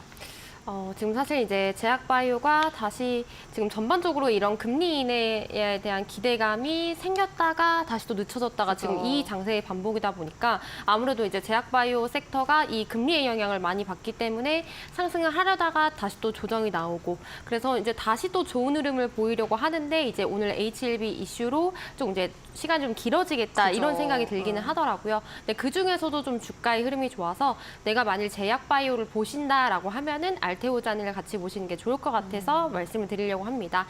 그래서 이제 올해 2월에 미국 머크와 이제 키트루다 SC 독점 계약을 맺었다는 소식을 전해지면서 이제 주가가 한 22만 5,500원까지 상승을 하고 지금 최근 조정을 받고 있는 모습이죠. 그래서 최근에 이제 실적 발표도 했는데 이제 1분기에 흑자 전환을 했고 이때 이제 계약금을 267억 원 정도를 받았고 이 체결한 기술 용역료 매출로 인식이 돼서 이제 25년부터는 신제품 매출이 좀 본격화될 것으로 예상을 하고 있습니다. 그래서 이제 마일스톤 조건을 달성을 하면 추가 금액을 받게 되고 또 이후 일정 비율에 따른 이제 로열티를 받을 수 있을 텐데 이제 키트루다 SC가 27년부터 28년까지 이제 50% 전환 목표가 됐을 때 한 3% 정도에서 5% 정도 로열티를 이제 가져간다라고 하면 연에 한 6천억 원에서 이제 1조 원을 수령을 할 것으로 보고 있습니다. 그래서 알테오즈는 여전히 긍정적이다. 왜 키트루다에 대한 영향력이 굉장히 크고 대체할 약이 없기 때문에 좀 긍정적으로 볼 수 있다라고 말씀을 드릴 수 있을 것 같아서 이 전망치를 뭐 30년, 40년 길게 볼 수 있어서 향후 먹거리가 굉장히 충분한 기업이다라고 말씀을 드릴 수 있을 것 같습니다. 그래서 이제 2분기 또 이제 금리 인하 분위기가 이제 약화가 되면서 이제 제약바이오의 조정이 조금 길어질 수도 있다라고 판단을 하고 있고요. 이제 금리 인하 시기가 지연이 된다면 이제 섹터 조정이 한 3분기까지도 이어질 수도 있다라고 말씀을 드릴 수 있겠습니다. 하지만 이제 어쨌든 이제 내년이면 금리 인하가 이루어질 거고 이럴 때 제약바이오를 본다면 좀 수출 시장에서 이제 매출을 창출하고 또 미래 잠재력이 있는 기업을 보시면 좋을 것 같고 특히 이제 지금 미국 시장의 바이오를 보면 흐름이 좋은 편이더라고요. 그래서 이제 우리 H1B 이슈로 다시 이 섹터 전반적으로 조정이 온다면 뭐 그 조정에 알테오젠이 있다면 충분히 매수 기회라고 볼 수가 있겠습니다. 네. 그래서 오늘도 상승하는 모습 보여주고 최근 수급도 좋은 모습이더라고요. 그래서 조금 천천히 보시면서 제약바이오주는 뭐 알테오젠 보시면 좋겠습니다. 네, 알겠습니다. 제약바이오를 사실 보자라는 의견 전해주신 분들은 많은데 고를 만한 기업이 생각보다 좀 많이 없다. 원래는 이제 HLB가 사실 탑픽이었어요. 1월부터 3월까지는. 그런데 4월 들어서 그래도 좀 조심해야 되지 않겠느냐라는 그러한 경계심이 나왔고 오늘 시장에서 HLB 하한가로 인해서 오히려 그 자금들이 좀 다른 쪽으로 빠져나갈 가능성도 높습니다. 윤혜림 대표님께서는 알테오젠에 집중하자라는 의견 전해주셨고요. 이어서 다음 기업 만나보도록 하겠습니다. VT입니다. VT 오늘 시장에서도 4% 가까운 상승세 26,550원대에서 거래가 되고 있는데 뭐 앞서서 큐브엔터도 하고 왔습니다만 VT CEO들이 진짜 경영을 잘하는 것 같아요. 예, 굉장히 좀 잘하는 것 같습니다. 그죠. 그리고 이게 뭐 지분 투자를 했던 것을 봤을 때도 그렇게 나쁜 기업은 아닌 것 같습니다. 그래서 여기에 대한 관계성을 계속 좀 따지시고 접근을 해보시는 것도 좋지 않을까라는 말씀드리겠고요. 특히 이제 이 동사의 경우에는 화장품 제조 판매 업체이긴 한데 일본 온라인 시장에서 높은 판매 실적을 좀 기록을 했습니다. 근데 그 큐브 엔터도 결국에 일본 쪽에 굉장히 좀 특화가 되어 있거든요. 그죠. 코스메틱 사업부가. 그러다 보니까 이 점을 좀 생각을 하셔야 될 것 같고 신규 사업에 대해서 리튬 황전지, 2차전지 사업에 대한 진출을 했던 이력이 있는데 여기에 대해서는 뭐 그렇게 특징적인 부분들은 없었다라는 말씀드리겠고요. 큐브 엔터와 천연물 의약품 그리고 바이오 신약 개발 업체인 VT 바이오를 종속사로 또 보유를 하고 있습니다. 그러면서 큐브 엔터가 동사의 또 지분을 9% 정도 갖고 있다라고 좀 보시면 될 것 같습니다. 1분기 실적에 대해서는 뭐 잘 아시겠지만은 뭐 최근에 이슈가 굉장히 많았으니까요. 영업이익이 3,700% 정도 이제 기록을 한 건데 이게 지금 분기 최대 실적인데 저는 역시나 2분기 때 이게 계속 좀 유지가 될지 모르겠지만은 네. 그렇다 하더라도 이게 유지가 안 된다 하더라도 일단 너무 좋았다라고 좀 체크를 해봤을 때는 아직까지 좀 기대감이 있다라고 보시면 될 것 같고 미드샷이 일본에서 굉장히 좀 잘 팔렸다. 일본에 이어 국내까지 좀 잘 팔린 게 그 호실적의 좀 주된 원인이었던 것 같은 요인이었던 것 같은데 전 리드샷 잘 모릅니다. 솔직히 말해서. 근데 여기에 대해 좀 얘기를 그 내용들을 보니까 피부의 뭐 진정과 재생을 도와주는 제품이라고 했을 때는 이게 지금 여성분들이든 남성분들이든 많이 혹할 가능성이 높지 않나라고 좀 생각이 들고 있다 보니까 여기에 대한 기대감이 좀 상당히 남아있다라고 생각을 하시면 좋을 것 같고 그게 현재 주가의 같이 잘 반영이 되고 있다 보시면 될 것 같습니다. 그리고 올해의 경우에는 동사가 올리브영, 다이소 중심으로 국내 성장 지속될 것으로 좀 전망이 되는데 이게 다이소를 굉장히 좀 대부분 맨 처음에 이제 무시를 하셨다가 저도 얘기를 좀 들어보니까 올리브영의 경쟁사가 일반 그 로드샵이 아니고요. 다이소라는 얘기들을 좀 많이 합니다. 그만큼 다이소 쪽의 화장품도 굉장히 좀 주목을 많이 할 수 있기 때문에 여기에서 국내 활로를 계속 좀 개척을 했을 때는 계속 좀 주목을 해볼 수 있지 않을까 보고 있고 리들샷의 경우에는 지금 미국 시장에서 작년 11월에 아마존 US 브랜드관을 좀 오픈을 하면서 매출이 계속 발생되고 있는데 현재 또 중국 쪽에서 위생 허가를 좀 진행을 하고 있기 때문에 이게 만약에 본격적으로 허가가 완료가 된다 하면은 VT의 경우에는 굉장히 좀 주목을 해볼 수 있겠다라는 말씀 드리겠지만 결국 제 앵커님께서 앞전에 말씀하셨던 경영을 잘하는 것 같아요. 이게 포인트입니다. 그렇기 때문에 지금 VT와 큐브 엔터와의 관계에 대해서는 계속 좀 긍정적으로 갖고 접근을 해보시는 것도 좋을 것 같다라는 말씀드립니다. VT랑 이렇게 큐브엔터를 같이 가지고 오시는 분들은 없었는데 요 기업의 관계성을 잘 좀 생각을 해보시고 투자에 임하시면 좋을 것 같습니다. 이어서 오늘 시작의 또 다른 핫한 이슈 이어서 신유정 앵커와 함께 만나보시죠. 네, 시장을 움직일 마켓 무버 폴더블 시장을 체크해봤다면 OLED 시장도 확인해 보시는 게 좋을 것 같은데요. 이 OLED 시장 K 디스플레이는 지금 어떠한 위치에 있을까요? 우선 1분기에는 예상보다 상황이 좋지 않았다라는 이야기 나오고 있습니다. 실적 적자로 인해서 위기감이 고조된 상황인데 얘는 단연 애플의 OLED 공급이 감소가 되고 이뿐만 아니라 고정비의 비중이 증가하게 되면서 실적이 좀 전반적으로 좋지 않은 흐름 이어졌습니다. 하지만 2분기에는 좀 다르지 않을까, 수요 회복되지 않을까라는 긍정적인 전망이 보여지고 있습니다. 첫 번째로는 교체 수요 사이클이 다가오고 있다라고 합니다. 이 코로나 시국에 한껏 올라왔던 이 교체 수요가 한 번 있었고 2, 3년이 지난 후에 지금의 수요 회복기가 다가올 것이다라는 이야기가 있어서 이 부분도 긍정적으로 나오고 있고 그리고 최근에 애플이 OLED를 적용한 첫 아이패드를 출시할 예정이다라고 합니다. 이 아이패드에는 국내 기업인 삼성 디스플레이와 LG 디스플레이가 이 OLED 패널을 공급할 예정으로 보여져서 우리 기업들이 좀 크게 영향이 있지 않을까. 그래서 2분기 국내 K 디스플레이 시장은 긍정적이지 않을까라고 보여지는 부분이기도 합니다. 그리고 삼성전자가 폴더블 신제품을 더 빨리 출시할 예정이다라고 밝혔는데 이 때문에 또 하반기 물량이 큰 폭으로 증가하지 않을까라는 기대감이 보이고 있습니다.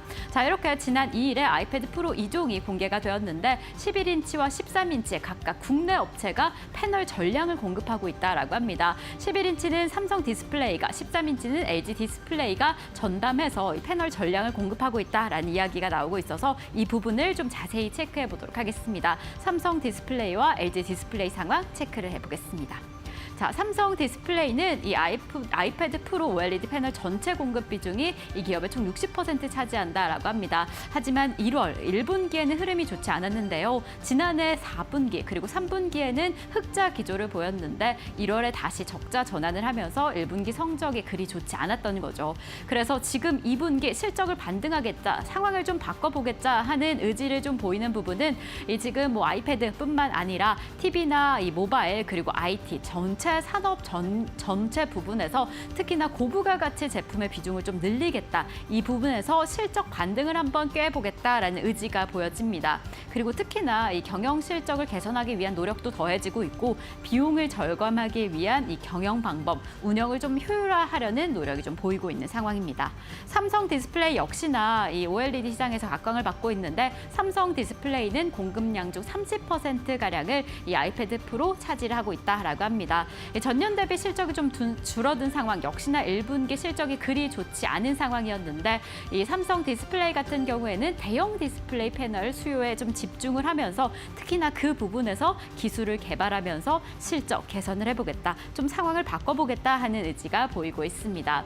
특히나 이 모니터, TV 등 대형 디스플레이 사업에서 각광을 받지 않을까, 특히나 프리미엄 시장을 더 적극적으로 공략하면서 시장을 확대해보지 않을까라는 기대감이 보이고 있는 두 종목입니다.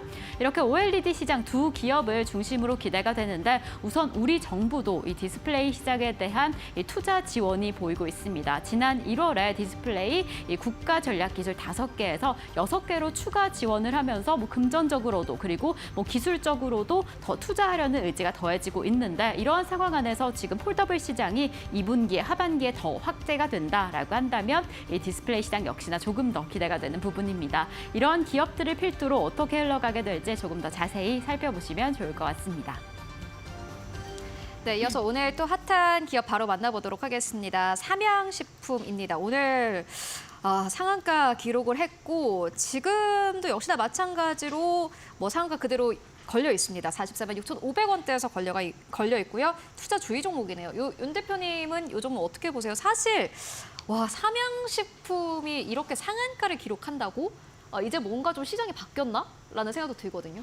지금 사실 이제 크게 1분기에 숫자가 나오는 섹터가 뭐 오늘 말씀드린 음식료, 그리고 그죠. 화장품, 뭐 변압기, 뭐 조선, 보험주 이렇게 크게 볼 수가 있을 것 같은데 화장품도 계속 실적이 좋게 나오면서 주가도 거의 서프라이즈급으로 가고 있고 이제 음식료도 사실 삼양식품이 지금 차트를 보시면 계속 천국의 계단으로 올랐더라고요. 그러니까요. 그래서 이거를 이제 올라탈 수가 없었는데 오늘 상한가는 솔직히 조금 투머치하긴 했지만 지금 전반적으로 봤을 때 시장이 이제 실적주로 자금이 쏘이고 딱 이 시기에 이제 리포트가 좀 목표 주가를 상향을 하다 보니 좀 크게 상승을 하고 있다라고 말씀을 드리고 싶습니다. 근데 뭔가 지금 시장에 이렇게 수급이 변화한다든지 특별한 재료가 있다든지 이런 게 아니다 보니 결국엔 실적주밖에 볼 게 없고 가는 말만 이렇게 돌아가면서 가는 장세라서 그러니까요. 네, 그래서 이제 항상 뭐 예를 들어서 화장품 같은 경우에도 실리콘2를 매수해도 될까요? 라고 했을 때 아니요라고 했더니 계속 가는 모습을 보니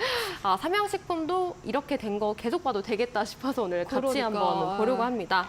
그래서 아까 반 소장님께서도 잠깐 얘기를 해주셨는데 오늘이 분식 장세라고 하시더라고요. 보니까는 불닭 먹고 오늘은 바나나 우유 먹어야 된다. 맞습니다, 이렇게 얘기를 맞습니다. 많이들 하시더라고요. 그리고 이제 김, 또 지금 그죠. 김밥, 김도. 김 얘기도 나오다 보니까 그래서 좀 투자자들이 의아할 수 있을 것 같은데 그래도 어쨌든 좀 핫한 섹터이니 좀 짚고 넘어가면 좋을 것 같습니다. 그래서 이제 면 스낵 해외 총 매출이 2,860억 원, 연평균 무려 85%를 기록했다고 합니다. 그래서 불닭볶음면이 사실 저는 개인적으로 좋아하지를 않는데 저 너무 좋아해요. 글로벌에서 굉장히 인기가 있다고 합니다. 그래서 이제 유튜브에 어떤 영상을 보니까 이제 미국의 어린 아기가 이제 생일 선물로 이 맞아요. 까르보 불닭을 받고 싶어 하는데 정말 미국에 이게 없대요. 그런데 이제 그 선물을 받고 좋아하는 모습을 보고 실제로 삼양식품에서 엄청난 많은 양을 줬던 이제 아이가 좋아하는 그 영상이 굉장히 좀 조회수가 많이 나왔더라고요. 그래서 나만 이 삼양식품의 열기를 모르고 있었구나라는 생각이 들었습니다. 그래서 이제 중국 수출은 좀 소폭 감소를 했지만 이 미주 지역 수출액이 이제 폭발적으로 성장을 하고 그리고 이제 베트남, 태국 그리고 말레이시아 등 동남아 수출도 개선을 하고 있어서 이 까르보 불닭 매출 비중이 한 34.45%, 그리고 불닭 오리지널이 33%. 이 두 가지가 지금 메인으로 크게 돈을 벌고 있다라고 얘기를 할 수가 있겠죠. 그래서 미국의 대형 월마트, 코스트코 등 이 주요 유통 채널의 입점을 계속해서 확대를 하고 있고, 또 이제 이 까르보의 인기가 실적으로 연결이 되고 있습니다. 그래서 이제 해외 매출 비중이 작년 1분기 64%, 올해는 75%로 확대. 그리고 연간 해외 매출 비중도 이제 73%로 확대되면서 작년보다 계속 확대가 되고 있는 추세더라고요. 그래서 여기서 이제 멈출까라고 하기보다는 오히려 더 대세 상승이 될 수도 있겠다라는 생각이 듭니다. 뭐 이제 사실 또 인플레이션에서 우리가 쉽게 좀 이렇게 접근할 수 있는 게 라면이다 보니까 미국에서도 그런 관점으로 좀 접근하지 않을까 싶고요. 그래서 새로운 이제 음식 라인업도 같이 간다고 하니 지금 보시면 좋겠는데 이제 당연히 상한가에서 따라잡기보다는 이제 다음 주에 영향을 보시고 조정이 나왔을 때 오늘 이런 증권사의 리포트들을 보니까 최대 목표 주가가 한 60만 원 정도까지 나왔더라고요. 그래서 너무 이제 투머치하게 잡기는 했지만 그래도 한 50만 원 정도는 더 갈 수 있지 않을까 하는 생각에 조정이 온다면 포트폴리오에 담아 보시는 것도 좀 리스크를 감안을 하고 생각을 하시면 될 것 같습니다. 저희 말하는 사이에도 S&D도 오늘 상한가 기록했습니다. 불닭볶음면의 소스를 만드는 기업인데 일단은 불닭볶음면 관련 해서 기업들이 그냥 가는 게 아니라 실적을 베이스로 해서 계속해서 올라가고 있기 때문에 주가가 조정이 나온다면은 매수가 무리가 없다라는 의견으로 삼양식품 함께 정리를 해보고 가도록 하겠습니다. 이어서 다음 기업인데 오픈엣지 테크놀로지입니다. 이 기업 같은 경우는 오늘 5% 가깝게 하락세 25,100원대 선제 거래가 되고 있습니다. 근데 반도체 IP 쪽이 최근에 좀 실적이 다 안 좋아요. 이것도 그렇고 퀄리타스도 그렇고. 계속 그럴 겁니다. 그래서 여기에 대한 부분들을 좀 어느 정도 알고 계셔야 될 것 같고요. 오늘 장 한마디를 좀 말씀드리자면 벌써 이제 다 얘기를 해주셨는데 불닭볶음면이나 여러 가지 있지만 김밥 관련된 내용들도 있습니다. 그래서 검은 반도체라고 하는 게 이제 김이잖아요. 근데 저는 그냥 반도체 갖고 왔다라는 말씀을 드리겠고요. 특히 이제 동사의 경우 반도체는 계속 좀 관심을 가지셔야 될 것 같고, 특히 동사의 경우에는 시스템 반도체 설계 IP 기술 개발 업체입니다. 근데 NPU 관련된 내용들이 있기는 한데 이게 지금 AI 플랫폼 IP 솔루션 폴 엣지 컴퓨팅에 대해서도 전 세계 유일하게 좀 제공을 하고 있고요.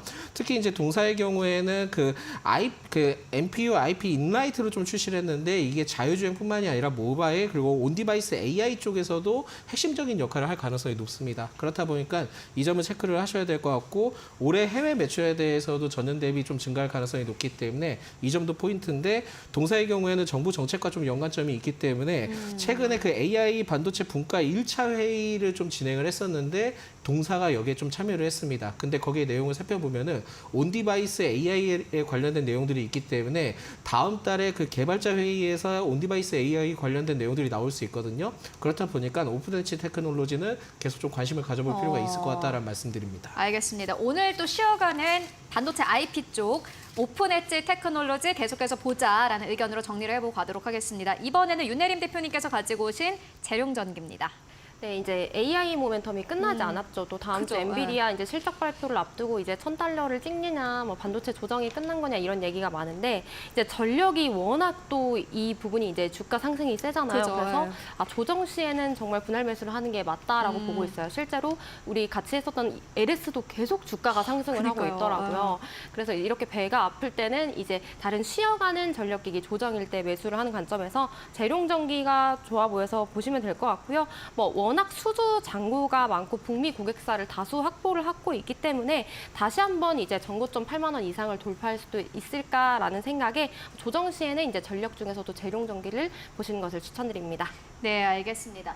윤혜림 대표님이랑 박조민 소장님께서 가지고 오시는 종목들이 계속 잘 가요. 그렇기 때문에 오늘 말씀해 주셨던 종목들 잘 체크를 해보시면 좋을 것 같고, 특히나 오늘 시장에서 좀 조정이 나오는 기업들을 긴 숨으로 함께 보고 좀 매수하시면 좋겠다라는 생각이 듭니다. 지금까지 박조민 소장 그리고 윤혜림 대표와 함께했습니다. 오늘도 말씀 고맙습니다.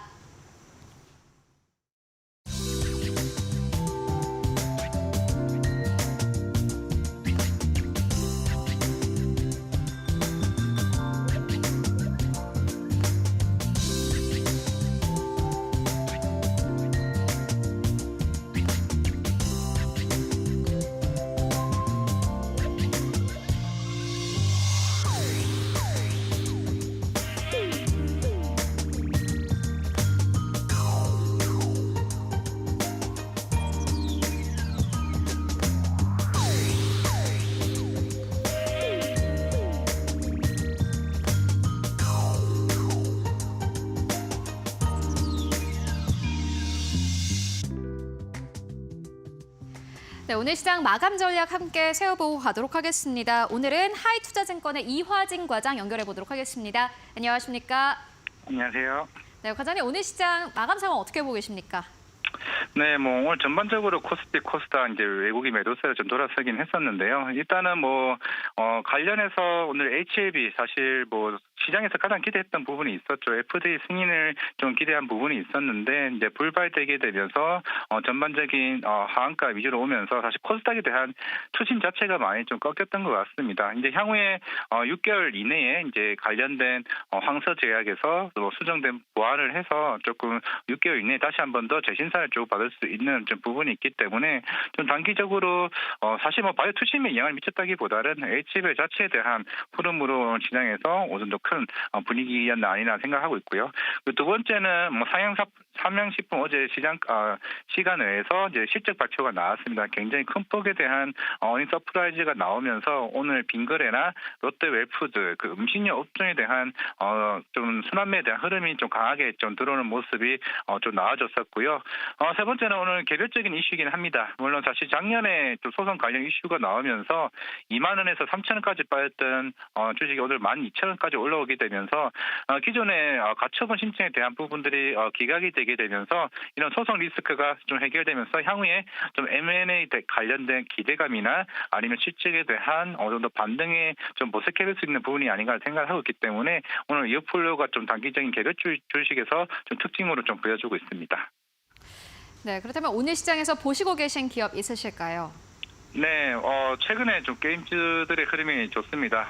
퍼러비스 같은 경우는 어느 정도 실적 발표 이후에 굉장히 흐름이 좋았었는데, 사실은 개별적인 실적 측면에서는 다른 게임사들보다는 그렇게 엄청나게 퍼포먼스가 좋았던 건 아닙니다. 하지만은 컨퍼런스 콜에서 나와서 주목했던 거는 사실 그동안 부근 사막 같은 경우, 물론 2020년부터 거의 5년 기간이 좀 넘는 개발이 좀 흘렀고, 이번에 8월 21일 날 독일에서 열리는 게임스컴 같은 경우가 거기서 이제 유저들에게 시연할 수 있는 이제 환경을 다 맞춰놨다라고 얘기하게 되면서 붉은 상황뿐만 아니라 기존에 있는 R&D 인력들을 향후에 도깨비까지 투입시키는 얘기까지 하게 되면서 어느 정도 이제 순차적인 기간들이 어느 정도 맞춰지게 되면서 저 주가가 좀 빠르게 올라오는 모습을 보여주고 있습니다. 예전에 작년 게임스컴까지 6만 원 가격대에서 충분히 할 수 있는 분위기가 나오고 있고요. 결국에는 지금 6월이나 7월 달쯤 기존의 시프트업 경쟁사이긴 하겠지만 IPO가 나오면서 저는 쪽에 대한 기업 가치가 3조에서 4조까지 받을 수 있습니다. 그러면 여기에 대한 수급적인 요인이 게임 섹터에 전반적으로 확산될 여지가 굉장히 크다라고 좀 생각을 하고 있기 때문에 퍼러비스 충분히 좀 관심을 가질 수 있는 자리가 아닌가 싶어서 오늘 가지고 와봤습니다. 네, 8월에 이벤트가 있는 퍼러비스에 대한 투자 의견 듣고 왔습니다. 오늘도 말씀 고맙습니다. 네, 감사합니다. 네, 5월 17일 금요일 시장 마감을 3분여가량 앞둔 상황입니다. 오늘 이번 주 시장은 또 어떻게 마무리가 될지 두 분의 전문가님 모시고 이야기 나눠보겠습니다. 레몬리서치의 이상엽 이사님, IS의 이지환 대표님 나와주셨습니다. 두 분 어서 오세요. 네, 이렇게 금요일 시장 마감을 향해 달려가고 있습니다. 어찌 보면 이번 주 마지막 시장인데 이사님은 지금 시장 어떻게 마무리가 될 것이다 라고 보고 계실까요? 네, 항상 이제 주말을 앞두고 네. 금요일 날 시장이 좋으면 좋은데 간혹 이런 경우가 있다고 생각이 됩니다. 그래서 양 시장 모두 한 1%대 하락으로 마무리될 예정이라고 이제 볼 수 있을 것 같고요. 미국 시장의 영향을 좀 받았다고 첫 번째로 좀 말씀을 드리고 싶습니다. 이제 옵션 망일도 있는데 그 수입 물가 상승에 대한 그래서 또 물가를 또 자극할 수 있는 부분도 있었고 또 미국 증시가 최근에 좀 꾸준히 상승을 했고 그래서 언제든지 조금 쉬어갈 수 있는 상황에서 차익 실현도 있었다라는 거 그렇게 좀 말씀드릴 수 있을 것 같고요. 그리고 두 번째는 장마감 특징으로 볼 수 있는 종목을 두 개 꼽자고 하면은 참 이 종목만 얘기해도 많은 분들 아실 것 같은데 하나는 점상을 갖고요. 하나는 점화를 갖습니다. 그래서 하나가 이제 삼양식품, 그래서 오늘 음식료 업종이 굉장히 큰 상승을 보였다. 그래서 대표적인 종목 하나가 있었고 또 오늘 바이오 종목으로 대표적인 게 HLB입니다. 그래서 점화, 그래서 하한가 잔량도 좀 많은 상황이 이어서 이 두 종목만 보더라도 오늘 시장 좀 뭐 확연하게 좀 볼 수 있을 것 같고, 세 번째는 낙폭과대 뭐 폐배터리 종목뿐만이 아니고 또 일부 시장은 한 1,800여 개 종목이 하락했음에도 불구하고 일부 바이오 종목, 뭐 게임, 뭐 사료 등 그래도 순환매가 있었다는 거, 그래도 볼만한 종목이 있었다는 것에 이렇게 세 가지 좀 뽑을 수 있는 것 같습니다. 네, 오늘 시장의 특징 정말 삼양식품과 HLB를 빼놓을 수가 없을 것 같습니다. 정말 두 종목이 강력한 뭐 특징을 보이고 있어서 이러한 특징이 오늘 시장을 대변한 게 아닌가라는 생각이 드는데, 자, 그럼 오늘 우리 시장은 어떠한 모습으로 마감을 준비하고 있는지 양시장 상황부터 체크를 해보겠습니다. 오늘 우리 양시장은 모두 하락 출발을 했습니다. 장중에 낙폭을 줄이지 못한 상태로 마감을 향해 달려가고 있는데 지금 우리 시장 어떤 모습으로 흘러가고 있는지 바로 체크를 해보겠습니다. 코스피 0.98% 하락하며 2,725선 지나가고 있습니다. 2,730선이 붕괴된 이후로 지금 낙폭이 계속해서 커지고 있는 상황이고요. 코스닥은 1%대 낙폭을 보였습니다. 1.68% 하락하며 855선 지나가고 있습니다. 지금 코스피 시총 상위 종목들 삼성 바이오로직스를 제외하고는 모두 하락했습니다. 특히나 어제 52주 신고가를 경신했던 삼성전자와 SK하이닉스가 1%대 낙폭을 보이면서 지수의 하방 압력을 가하기도 했습니다. 자, 그렇다면 양시장의 수급 동향은 어떻게 보여지고 있을까요? 코스피부터 체크를 해보겠습니다. 코스피 오늘 시장 안에서 외국인과 기관 투자자의 동반 매도세를 보이면서 지수의 하방 압력을 좀 가했습니다. 어제까지 4거래일째 이어오던 매수세, 오늘 매도세로 전환을 한 모습인데 이렇게 각각 5,902억 원, 1,446억 원의 순매도세를 보였고요. 개인 투자자 홀로 담아내고 있습니다. 강력한 매수세 보이면서 7,033억 원의 이 매물을 담아내는 모습입니다. 코스닥 시장도 체크를 해보겠습니다. 코스닥 시장 안에서는 오늘 개인과 기관 투자자 담아내고 있습니다. 개인 투자자 321억 원, 기관 투자자 1,281억 원 담아내고 있는데 오늘 시장 안에서 기관 투자자 담아내면서 3거래일째 매수세를 이어가고 있습니다. 외국인 투자자가 덜어내면서 오늘 지수의 하방 압력을 가하고 있습니다. 자, 이렇게 금요일 시장 오늘 하락세를 보이면서 마감하도록 하겠습니다.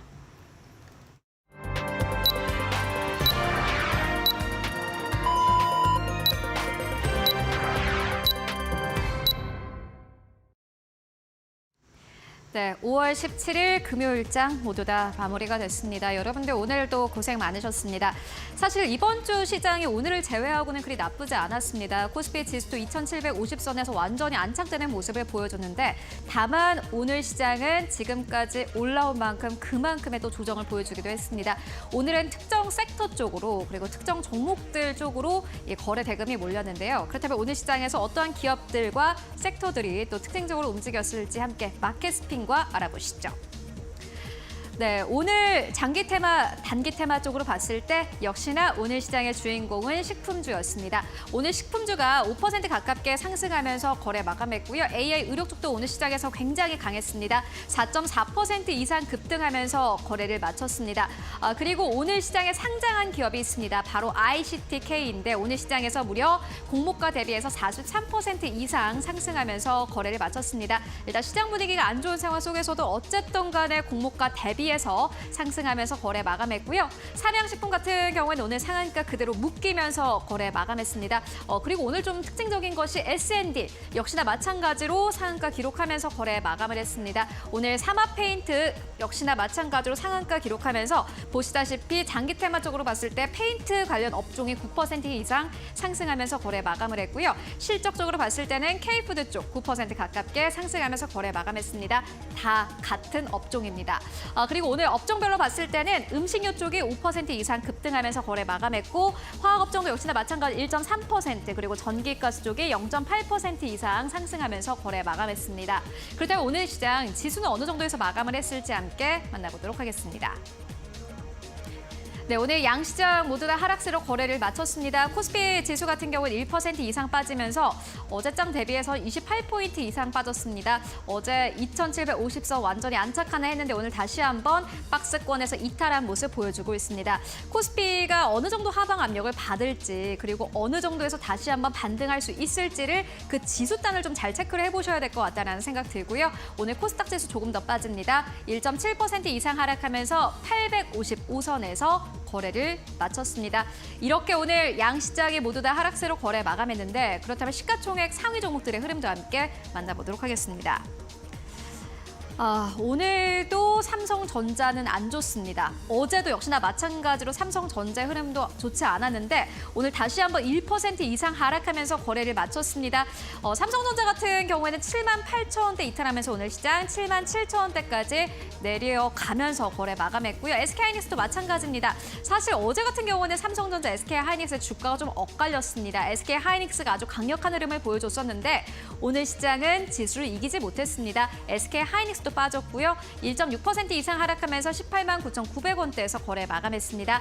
LG엔솔도 1% 넘게 하락세, 그리고 삼성바로직스가 오늘 시장에서 오히려 0.5% 이상 상승하면서 거래 마쳤습니다. 78만 8천원대에서 거래를 마감을 했고요. 6위권부터 10위권까지 흐름도 함께 만나보시죠.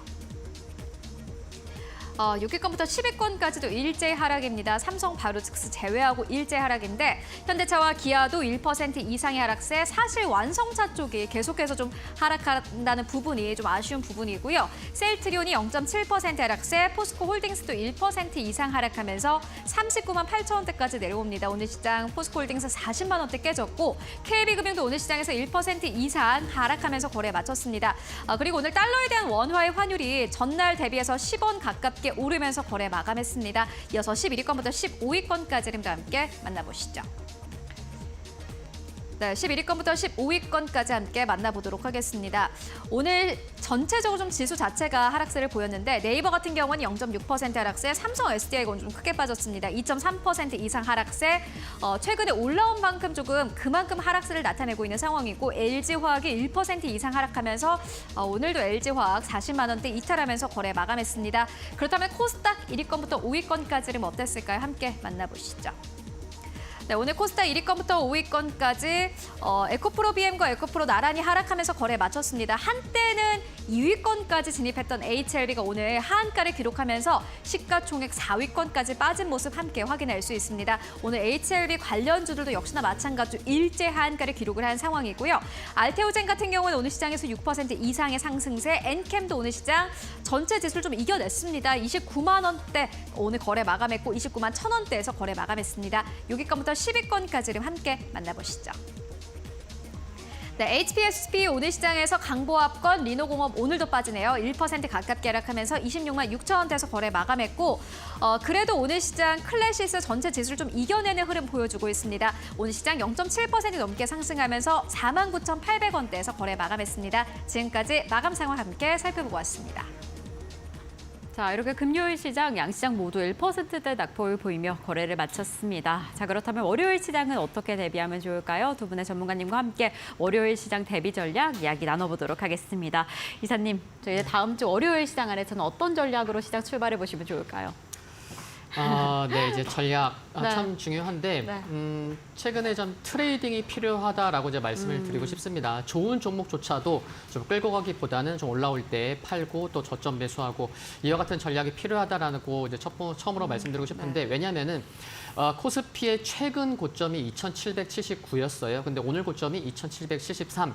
거의 뭐 전고점에서 밀렸다. 그래서 전고점에서 밀리기보다는 전고점을 빠르게 돌파하는 게 중요한데 돌파를 못하고 밀린 점도 그렇고 그리고 코스닥도 살펴보면은 최근에 좀 박스권에 좀 갇혀 있는 모습입니다. 뭐 지금 뭐 코스닥의 10분 차트도 제가 이제 좀 표시를 해놨지만 4월 말부터 875포인트 전후에서 계속 밀리는 모습이고 또 아래로는 852포인트 전후에서는 또 반등이 나오고 있어요. 그래서 이게 뭐 어제 오늘 얘기가 아니고 굉장히 지금 오랫동안 박스권 내에 갇혀 있는 모습이 나오고 있기 때문에 수익이 발생하고 있어도 못 팔면은 언제든지 다시 뭐 손실이 발생할 수 있는 상황이기 때문에 좀 트레이딩도 좀 유효한 전략이 될 수 있겠다라는 말씀을 드리고 싶고요. 두 번째는 삼성전자가 오늘까지도 하락하면서 6일째 하락을 하고 있습니다. 그래서 지금 소부장 내에서도 굉장히 차별화가 큰 모습이고 상승할 땐 급등하지만 하락할 때는 또 급락하고 있기 때문에 역시나 좀 삼성전자의 영향을 좀 받고 있는 게 아닌가 그런 생각도 들고 있고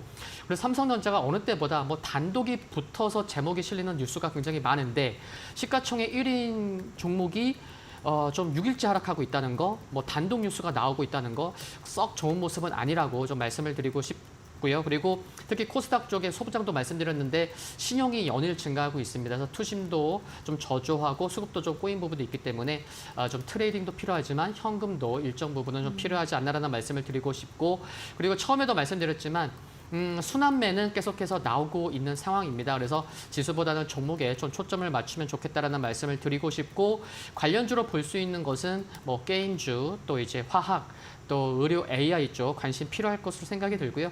그리고 다음 주에는 또 이제 아스코 초록 공개가 23일입니다. 그래서 오늘 바이오 HLB가 급락하긴 했지만 일부 종목군들은 그래도 저가 매수가 들어오는 모습이 확인됐기 때문에 여전히 좀 바이오 쪽도 선별돼서 관심은 가져볼 만하겠다, 그런 말씀 드리고 싶습니다. 네, 이사님께서 다음 주 월요일에는 트레이딩 전략으로 접근하시는 게 중요할 것 같다라고 이야기를 해주셨습니다. 삼성전자가 지금 6거래일째 하락하고 있습니다. 뭐 SK 하이닉스는 어제 50일 신고가를 경신하기도 했는데 이런 흐름을 보이고 있는 부분에서 이럴 때는 좀 안전하게 현금 확보도 하시면서 시장 대응하시는 게 어떨까라는 생각이 듭니다. 자, 그럼 대표님께 여쭤보겠습니다. 월요일 시장은 좀 어떻게 흘러가게 될까요? 일단은 이제 시장을 조금 보수적으로 볼 필요가 있고요. 오늘 이제 조정을 좀 받으면서 외국인들이 코스피 시장에서 한 2천억 정도 매도를 했습니다. 최근 내 중에서 이제 많은 매도 물량이 나왔는데 아마 이제 외국인들의 매도는 미국 증시와 연관이 있어 보이고, 미국 증시가 다우 지수가 4만 선을 넘었죠. 4만 선을 넘어서면서 여기에 대한 신고가에 대한 부담, 그리고 오늘 옵션 만기를 좀 감안하면 여기서 결제 지수가 더 이제 상방 쪽으로 가기 어렵다라고 보면 오늘은 미국 시장이 조정을 좀 받을 수 있다라는 관점. 그렇다면 지금은 전반적으로 외국인들의 매도 물량이 단기적으로 초래가 될 수 있습니다. 그러니까 이런 부분을 본다면 좀 보수적으로 볼 필요가 있고, 그렇다면 지금은 방금 이사님 말씀하신 것처럼 단기적으로 짧은 트레이딩 관점으로 가시거나, 만약에 이제 이게 부담스러우시다면 관망하는 모드가 좀 좋을 것 같습니다. 좀 길게 보시는 분들은 이번 조정을 활용해서 반도체나 뭐 전력기기, 자동차 등 최근에 이제 시장이 끌어왔던 종목들에 대해서 저가 매수를 할 수 있는데 반드시 이제 분할로 좀 접근을 하셔야 되고, 특히 그 반도체 같은 경우도 마찬가지지만 섹터 내에서 종목별로 차별화가 상당히 심합니다. SK 하이닉스 계열은 여전히 이제 외국인들 매수가 이어지고 신고가로 가고 있지만, 삼성전자 계열이 상당히 어려움을 겪는 것처럼 지금은 섹터 내에서도 종목이 실적 기반 모멘텀에 따라서 차별화되기 때문에 이 부분을 좀 고려한다면은 종목을 좀 압축해서 주도 섹터에서 내에서도 최대한 종목을 좀 압축한 전략이 필요하다. 시장은 일단 다음 주 한 중반 정도 미국 증시가 옵션 만기 이후에 증시 흐름이 신고가를 유지할 수 있는지 여부를 좀 체크를 하면서 대응을 하시는 게 좋겠다.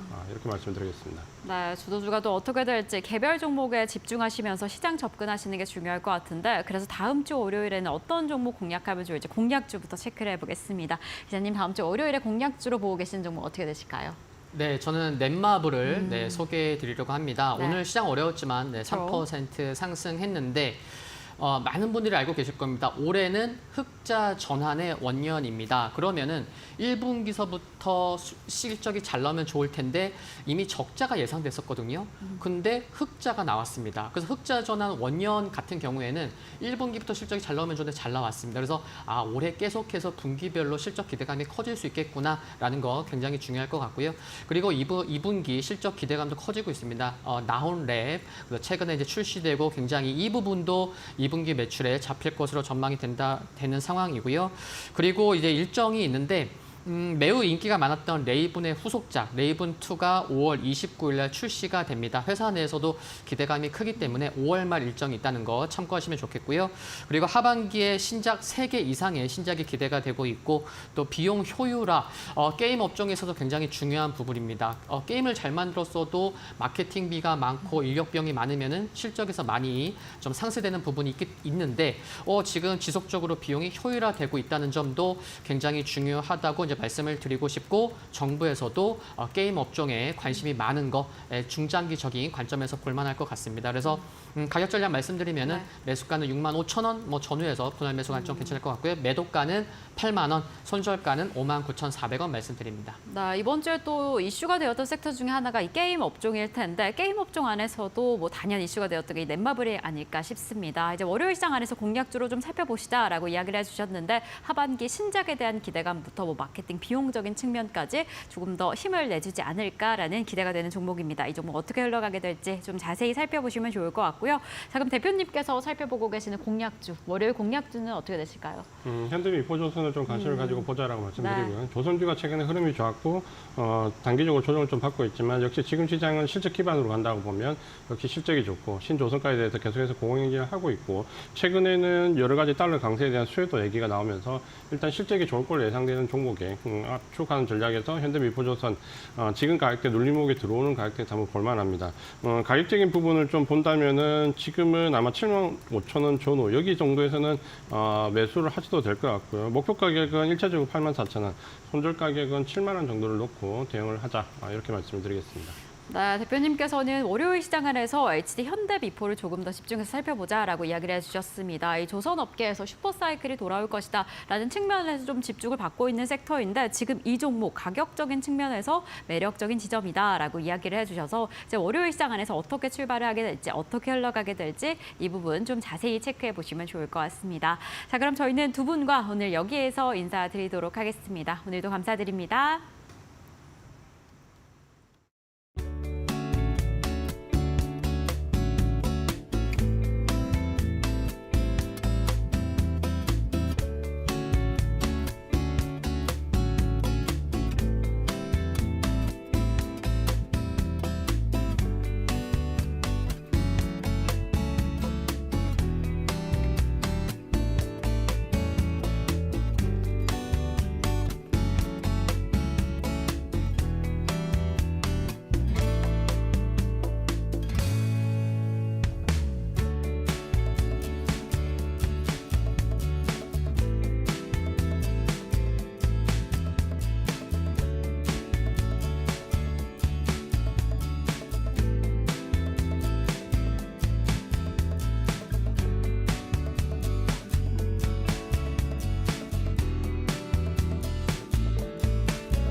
계속해서 이데일리 TV 뉴스입니다.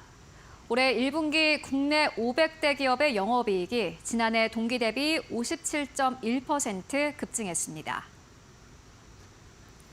기업 데이터 연구소 CEO 스코어에 따르면 국내 매출 상위 500대 기업 334곳을 대상으로 올해 1분기 실적을 조사한 결과 이들 기업의 영업이익은 50조 5,613억 원으로 전년 동기와 비교해 57.1% 증가했습니다.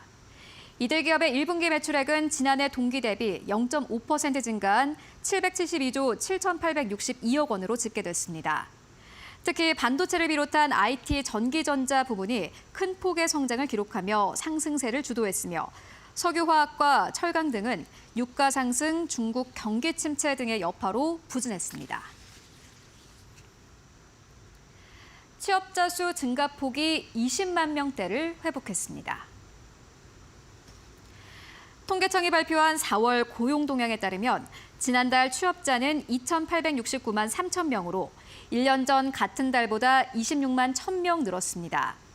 반도체 경기 회복과 수출 호조의 영향으로 제조업 취업자가 10만 명 늘었는데 2022년 11월 10만 1,000명 이후로 1년 5개월 만에 가장 큰 증가폭입니다.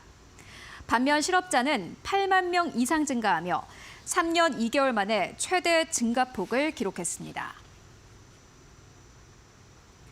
보안 반도체 설계 기업 ICTK가 오늘 코스닥 시장에 상장했습니다. ICTK는 이날 공모가 2만 원보다 43.5% 오른 28,700원에 거래를 마쳤습니다. 시초가는 공모가보다 0.05% 낮은 19,990원이었지만 이날 상승 전환했습니다. ICTK는 이번에 확보한 공모 자금을 빅테크 계약에 따른 양산 운영 자금 확보와 연구개발 인력 확대에 사용할 계획입니다. 열량을 낮추고 설탕을 뺀 제로 열풍이 맥주로 옮겨 붙으며 라이트 맥주 시장이 커지고 있습니다. 오비맥주는 오늘 서울 한강 예비섬에서 라이트 맥주 신제품 출시를 기념하는 행사를 열었습니다. 라이트 맥주는 100ml 기준 열량이 30kcal 이하인 맥주로 오비 맥주의 라이트 맥주는 이번이 두 번째입니다. 2022년 라이트 맥주 수요가 높은 미국에서 출시한 신규 브랜드로 저칼로리, 제로슈거, 저탄수화물을 내세우고 스포츠 업계와 협업하며 헬스앤웰니스 이미지를 구축해왔습니다. 전 세계적이고 그리고 한국에서도 떠오르고 있는 트렌드인 헬스 앤 웰니스 트렌드에 맞춰가지고 출시한 제품입니다. 가벼운 칼로리, 제로 슈거, 저탄수화물을 표방하고 있고요. 헬스앤웰니스를 강조하기 위한 스포츠 마케팅도 전개합니다. 오비맥주는 골프를 테마로 삼고 지난 3월 고진영 프로를 앰버서더로 발탁한 데 이어 전국 주요 골프장과 협업, 골프대회 후원 등에 나섭니다. 지금까지 이데일리 TV 뉴스였습니다.